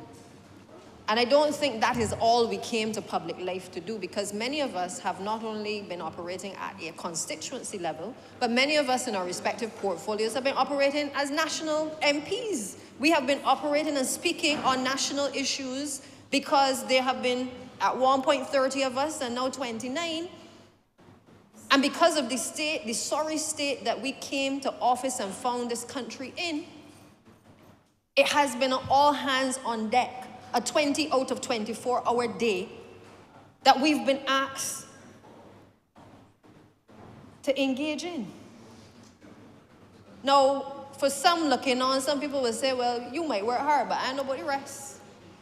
We get that. We understand that. But I assure you that each of my colleagues, if given the resources to be able to assist constituencies, will do so. Because there is nothing worse than having people constantly coming to you and you are not able to solve their problems, because you know why, Mr. Speaker? The people sent you there. But this goes to a wider point, and the wider point is that we must make our systems work for us. While we talk about enhancing the parliamentarians and enhancing how parliamentarians function, let us not pretend that the reason why we are not functioning is for any other reason than sometimes others are not functioning in their own capacity to do what they're supposed to do. And therefore, we got to get real about speaking truth to power in relation to making sure that resources are properly allocated to allow people to do what the expectations are from the public that they ought to do. We also have to speak truth to power that we need to stop having square pegs and round holes. Because oftentimes the reasons that we are not able to get the things done that we want done is because we have some capacity issues in order to get those things done. So many times the burden comes back on the MP, who is then accused of not fixing the well in the constituency that has been uncovered, of not fixing the sidewalk that has been broken for several years, or as is my greatest pet peeve, not picking up the bollards down in Redmond's village and driving past them every day as though nobody can see them fall down in the road. That is not the minister's problem. That is a function of the people who are tasked with the job to oversee and to provide the oversight within the respective departments. So while we speak to enhancing the ability of our MPs to be able to have the constituency allowance, to increase the allowance, we also have to look at the reforms that are necessary to make sure that our systems are working. Because I believe that what is happening is you are working the MPs even harder than you ought to. Prime Minister always speaks about many hands making light work. So we cannot speak about parliamentary reform in a vacuum. Because many of the things that we pass here, many of the tribunals and the entities that we establish in this place, in the name of the people, there is another reality. That if we don't have the resources in the respective ministries or the people to be able to carry out the functions, many times all we have done is pronounced on a piece of legislation and said we are doing X or Y. But where is the money?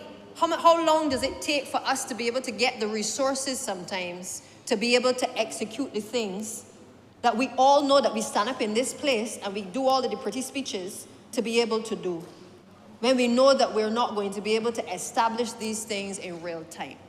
These are the real issues, Mr. Speaker, and I'm calling it as I see it.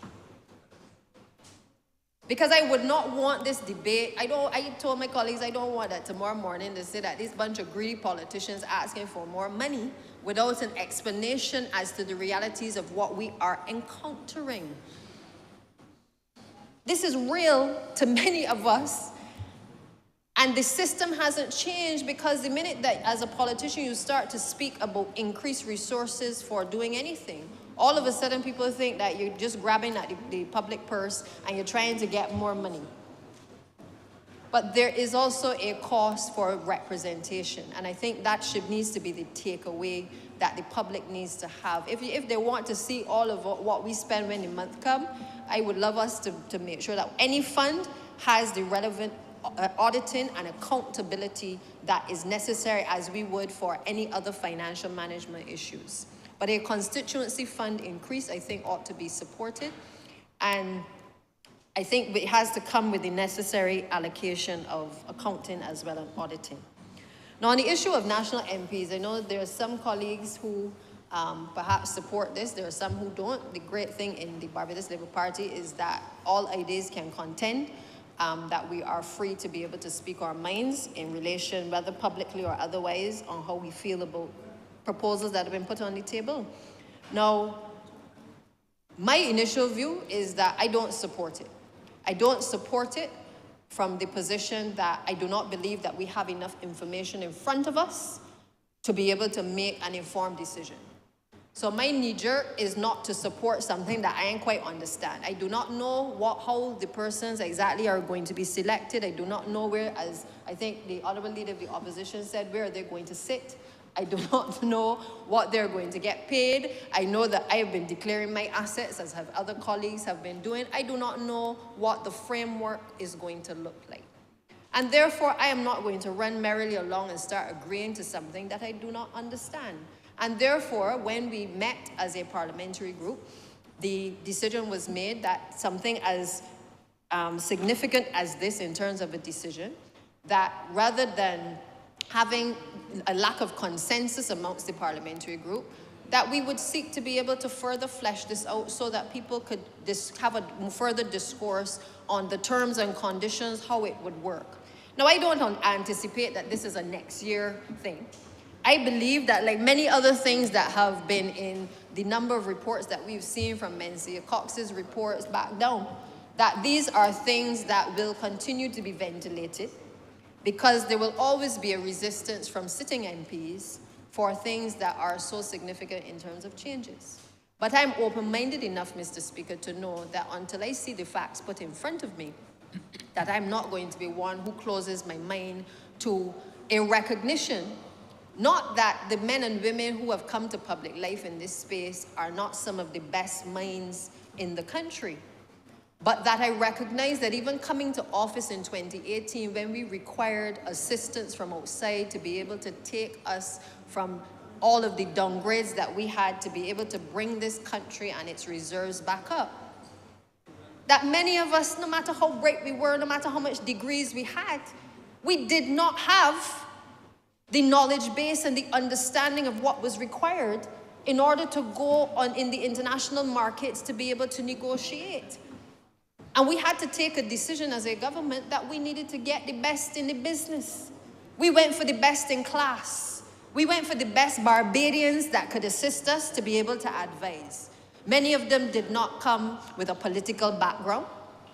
They were proud Barbadians who stood up to be counted, to be able to assist this country when it was needed the most. So I will be the first to say, as I have said from the time I started my political career, that the best minds will not always be in one political party, and therefore, as a small country, we must continue to look for the best in class across the political divide. And we must look for it if it is outside, if it is in the region, if it is in Africa, if it is in India. I believe that we look for the best in class. The reality is that the things that certainly when my father was a cabinet minister that he had to deal with are completely different from the things that we as parliamentarians have to deal with today. And the level of expertise that is needed, the way in which the world is changing at a rapid pace, requires us perhaps not just to think in terms of national MPs within a chamber such as this, but certainly to consider what we have been doing over the course of the last few years, which is engaging persons to be able to provide consultancy services and to pay them for those services. Because I believe firmly that, you know, having started out in politics, representing people, doing things for people, continuing to help people, taking my last dollar to make sure that people can eat and sleep and little children can go to school, that there is value and there is a level of empathy that I have when I see people suffering. That I don't know that the same empathy is there if you have not understood and walked in the trenches to understand how people live. Because sometimes we have an imbalance in how we approach policy, because if you're only talking to economists who have not collided with the social issues, you're only going to get one perspective. But there is a reality. I remember being in the Senate, and I think it was the then minister who was responsible for energy, saying to me that he could not relate to how, as MPs, on a morning he would hear the stories of MPs having people turning up at their houses with the light bills. And he couldn't relate. I'm sure, Honourable Member, you recall that. He couldn't relate to that. Now, he was chosen as a bright one to be able to be Minister of Energy. But he had no connection, no understanding to how people, sometimes you wake up and people are outside of your house with a bill, or they call you and the children have not had anything to eat. He couldn't understand that because he was so caught in numbers that the suffering that people were facing day to day in this country, he could not relate to. So I have no problem with best in class. And if we use the Singapore model, there came a time in Singapore where that best in class model was used to get Singapore where it is today. But Barbados is not Singapore.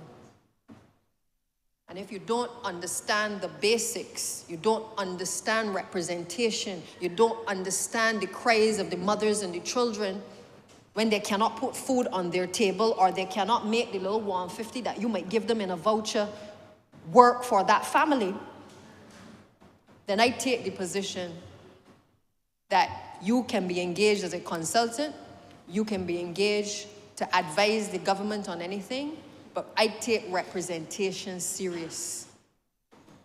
If anything, we have the additional responsibility. We go to the funerals, we are there for the families. And if you're like me that grew up in a constituency where everybody is your god brother and your god sister, and therefore when they feel a pain, you feel a pain too. That is my reality. So while I have no opposition to the concept, I have stated clearly that, and it has been agreed upon, that we will make sure that it is properly ventilated so that everybody is on the same page. Because when those decisions need to be made, I believe that the people who have sent us here expect that the people who have worked, blood, sweat, and toil on the ground, going to their houses and asking for the vote, should be at the table helping to make the decisions that are required. As it relates, Mr. Speaker, to the issue of women, I think this Barbados Labour Party has demonstrated that while the recommendation for quotas is on the table, that even as of recently, that we have continued to empower women in this country, not simply because they are women, and I want to make that clear, that I don't think any of us have gotten to this position simply because we are women. But for the women who have been placed in positions, we understand that we must not just climb up the ladder, but that we must bring along outstanding women as well to be able to climb up on our backs also. And it is for that reason I too do not agree with the recommendation for the quotas, but I think that this party has more than any other demonstrated a seriousness at all levels of whether it's the public service, whether it is in relation to Parliament, that we are serious about leveling the playing field where decision-making is made not simply by men alone, but that there is a voice in the room from women to help to shape policy and to inform decision-making. One of the last points that I would want to make as well, Mr. Speaker, is in relation to this issue of the diaspora voting. Now, having not too long come out of the St. James North by-election, I think the statistics would have shown us that one of the biggest challenges is our cleaning of the lists in terms of making sure that the list accurately reflects the number of people who are registered to vote. It says to me that while on the one hand we want to encourage the diaspora to be able to participate in decision-making in this country, that we need to get a few things at home right. It is easy for us to think about big picture things, but sometimes we have to get the small things right if we are going to sell these big picture things to the general public.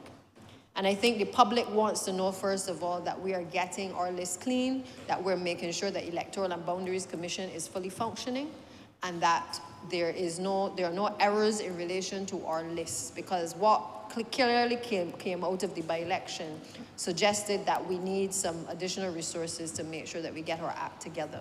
And therefore, I would not want a situation where we embark on something like the overseas voting, and we find ourselves in a situation where we either don't have the adequate resources, or we have then allegations of voter fraud as a consequence of so doing. I think that having the representation across all of the ministries of people being able to weigh in on things that will affect people in the diaspora, I think that is important.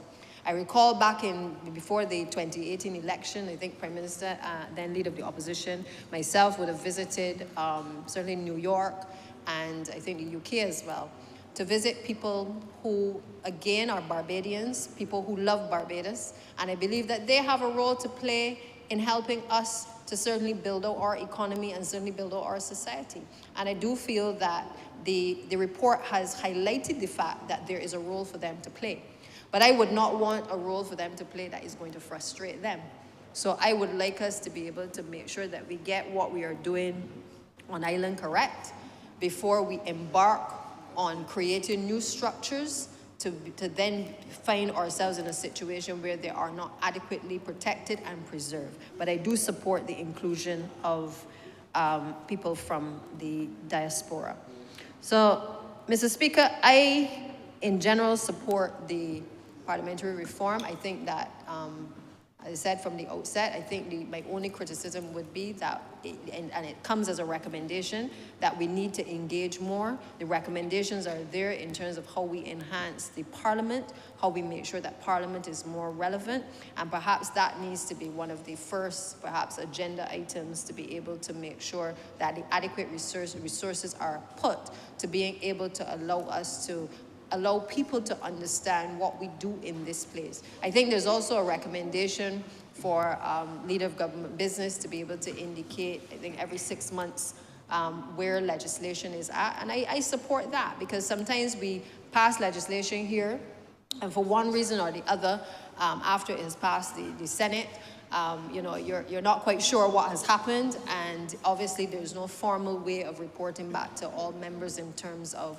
what has been transpiring. So I do feel that those things will allow the public to know that something has taken effect, as opposed to them just waking up and seeing a PSA telling them that a piece of legislation is now applicable to them. We need to make that connect between what we do here and the rollout of legislation. And that can only come with an understanding, not only by the public servants, but by the people, as to how the legislation will actually impact us going forward. So with those few words, Mr. Speaker, I am obliged. Honourable Prime Minister. Thank you very much, Mr. Speaker, and it gives me pleasure to rise to close the debate on this resolution and to have allowed the Parliament of our nation, the lower house in this instance, and at a soon time, the upper house, to be able to debate the report of the Parliamentary Reform Commission. Let me go on record yet again in thanking those who would have served and given their time. I would not be as uncharitable as those in here who chose to call it as a report not worthy of a fifth form student. And I think that most of us in here, if we apply our hearts in the right place and our heads in the right place, would know that that kind of pejorative language is uncalled for people who have sought simply to give their best, even if we disagree with them.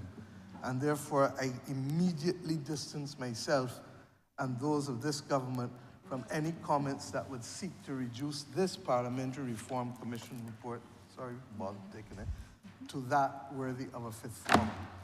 Whether we like it or not, the reality is that we have had no serious debate on the development of our Parliament, on the modernization of our Parliament, for over 50 years. For more than half of a century. We have increased the number of seats, as I indicated on a previous occasion, but we have not gone into the various elements of how best we should improve, particularly given the fact that the last time reform was undertaken in this country, phone booths were all across the country. And if you didn't have the little bit of change to put in the phone booth, you could not make a call to nobody, not even the police or other people. I give you that for us to take context as to how far. Barbados in those days was predominantly in black and white television. And as a young child, I must have been about 4 or 5 years old, I remember watching all of the pictures of the day, including Julia, with the first black woman, Diane Carroll, playing in that sitcom that used to come on when we were in primary school, and Gunsmoke, and a number of other, Wagon Train, a number of things that if I said those things today, people would not even know what I'm talking about because of how far this was from our reality then. I say these things for us to put in context how far we have come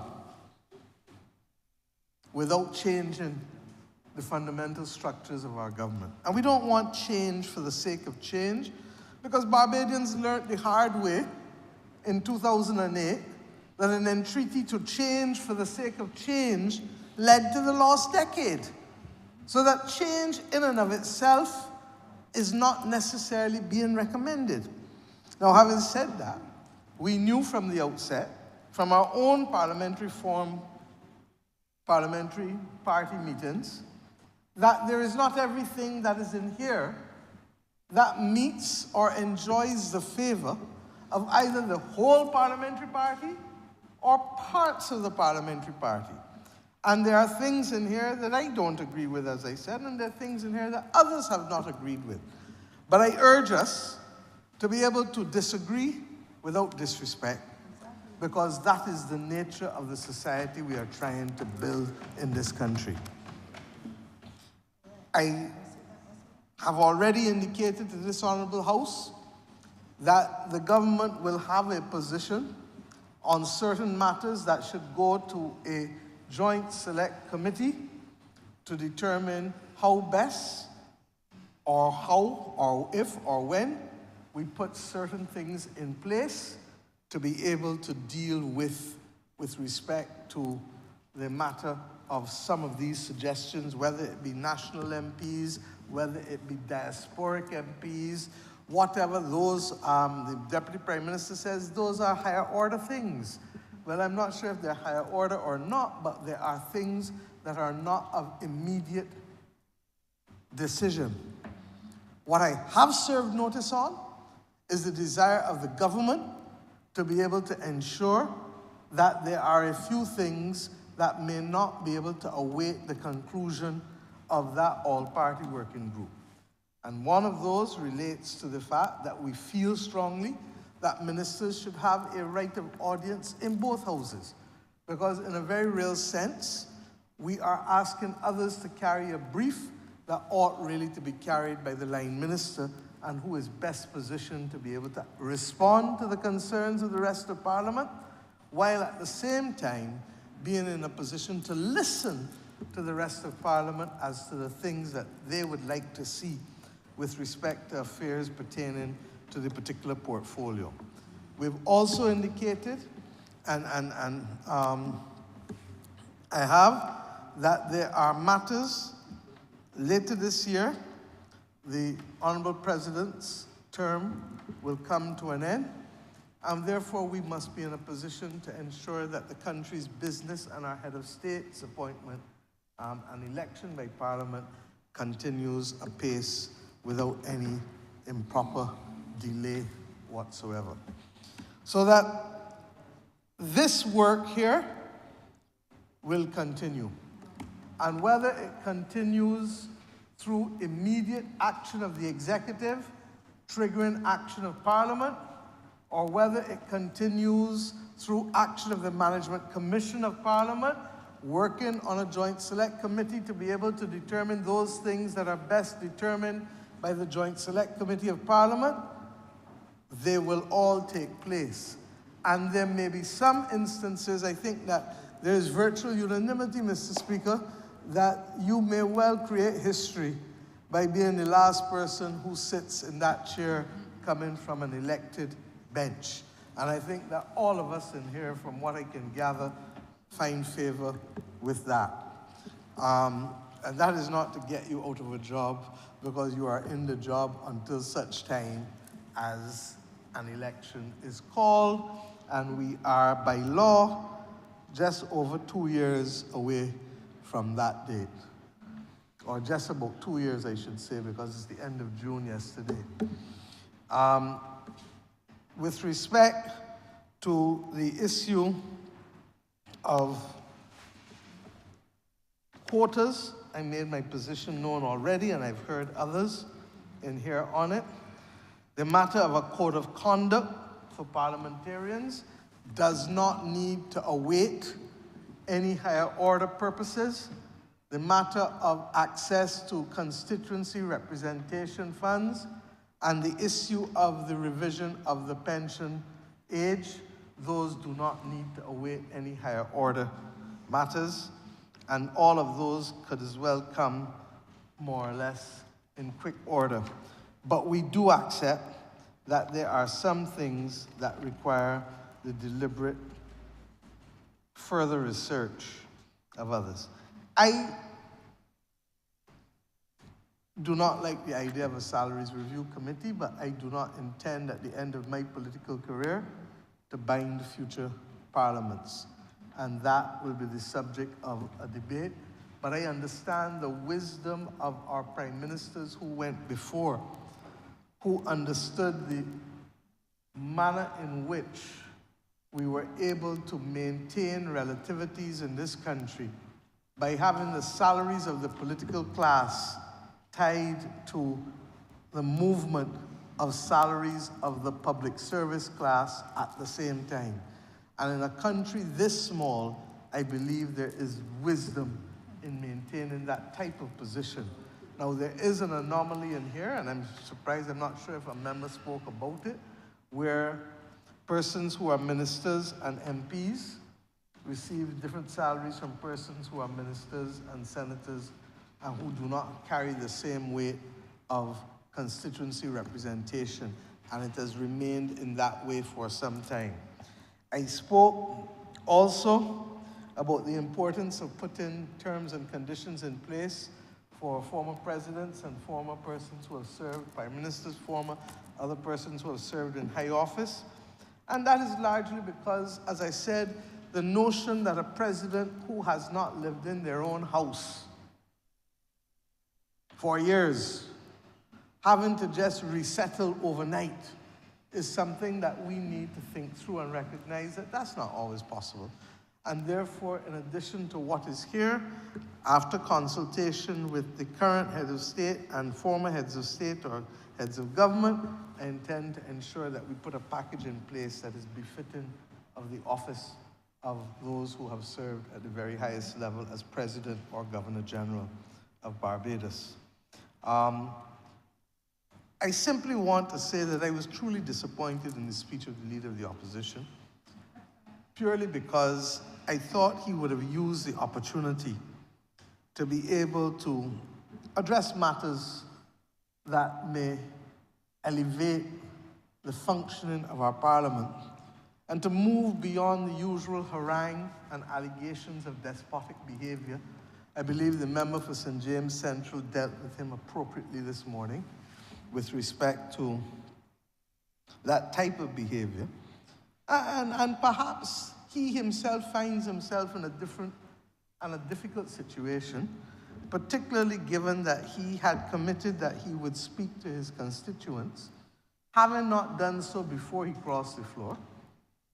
And now it would appear to me, having not done so publicly, before he changes constituencies yet again.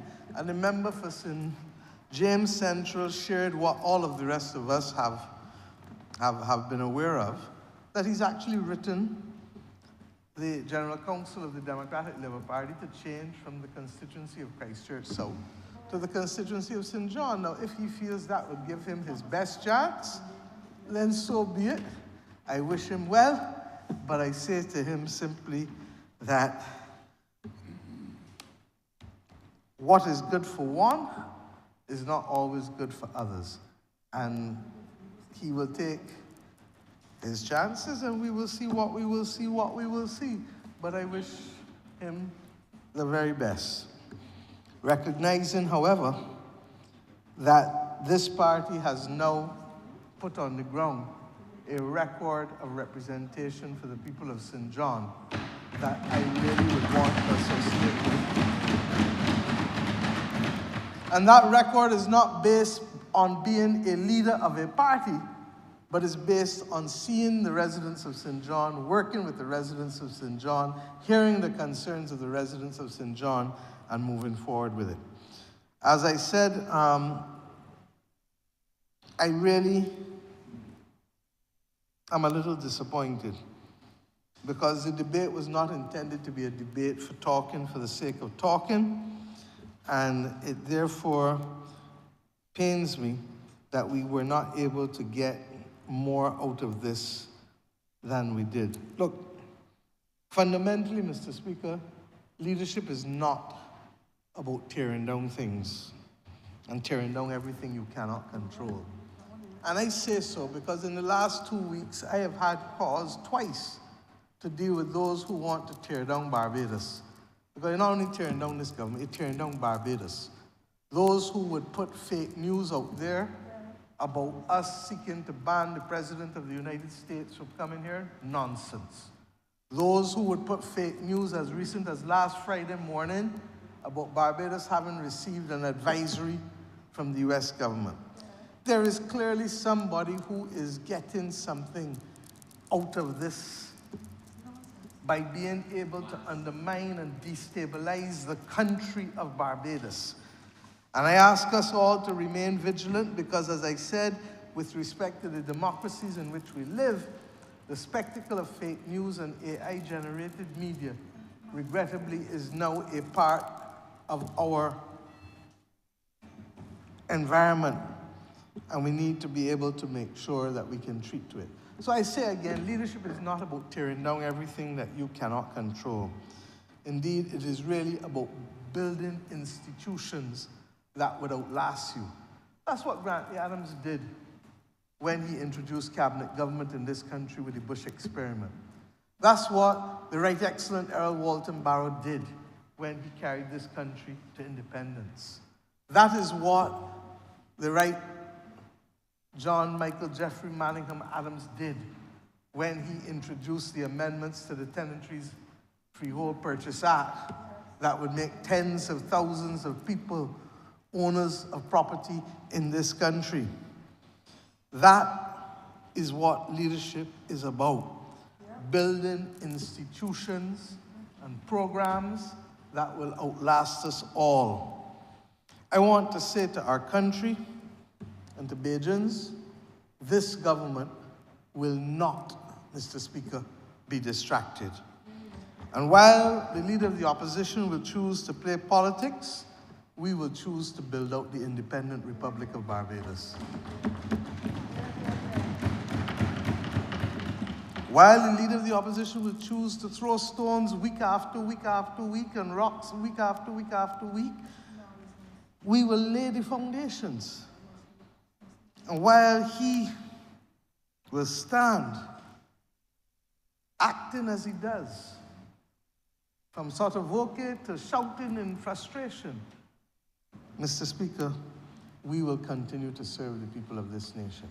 It is clear that there are some generational issues that have to be addressed.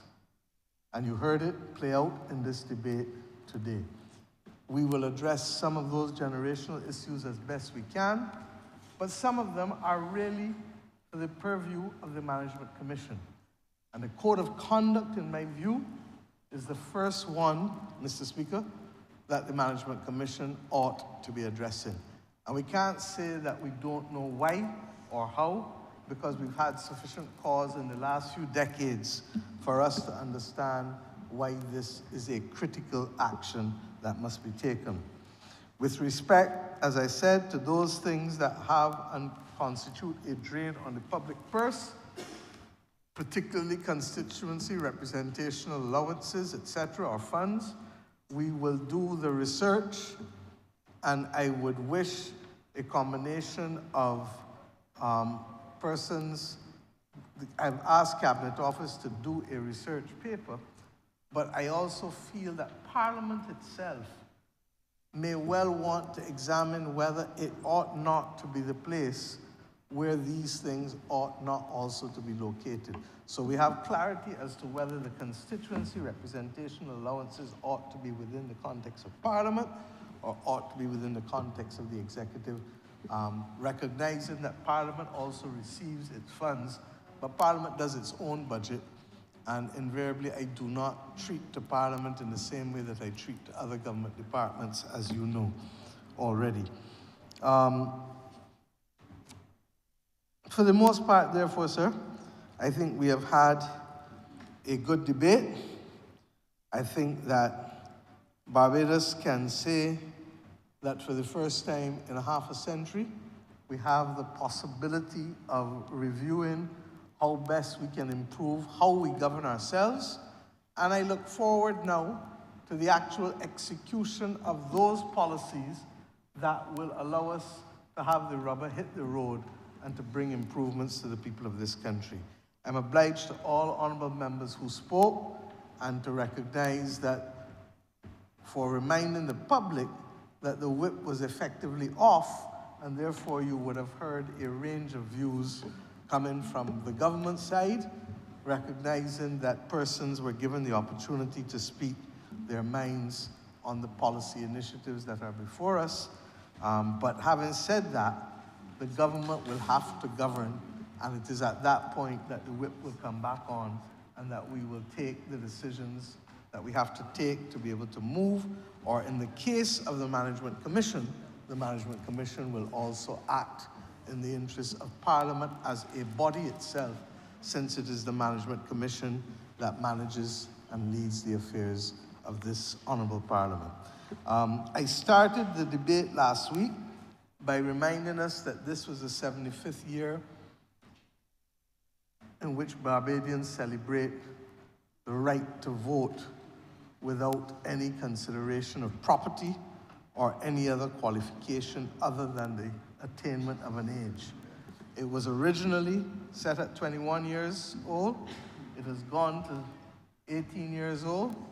And I believe that we have a responsibility as a Parliament, Mr. Speaker, particularly with you hosting later this year, Commonwealth Parliamentary Association meetings that you're hosting in early October.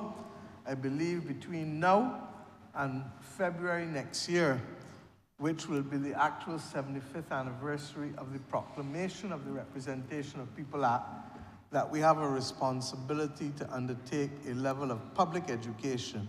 And I would be happy if during the summer recess, a fully televised debate of the Barbados Youth Parliament, reflecting on the 75th anniversary of the right to vote, should be facilitated in this honourable chamber.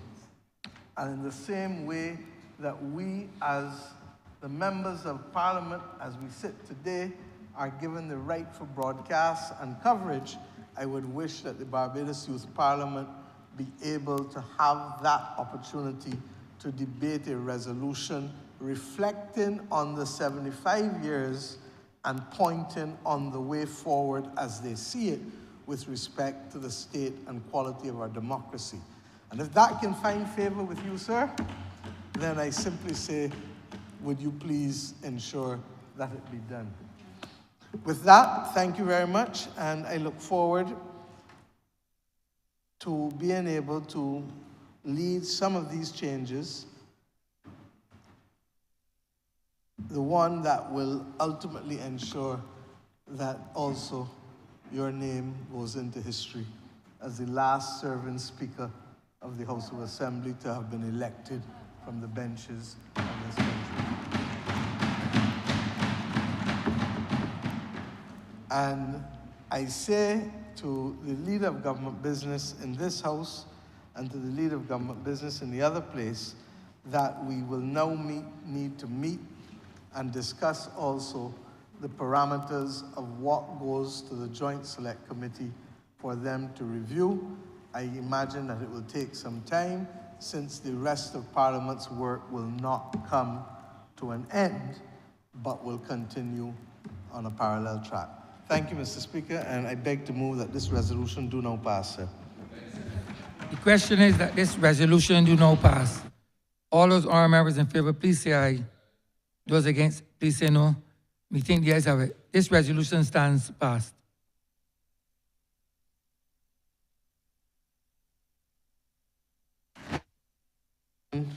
Be now agreed to, sir. This resolution stands passed. Thank you, Mr. Honourable Leader, Government Business. Mr. Speaker, I beg to move the adjournment of the House until Tuesday, the 15th at 10 a.m. The question is that this honourable chamber be adjourned until Tuesday, the 15th day of July 2025 at 10 a.m. in the forenoon. All those honourable members in favour, please say aye. Those against, please say no. Me think the ayes have it. This honourable chamber stands adjourned until Tuesday, the 15th day of July at 10 a.m. in the forenoon.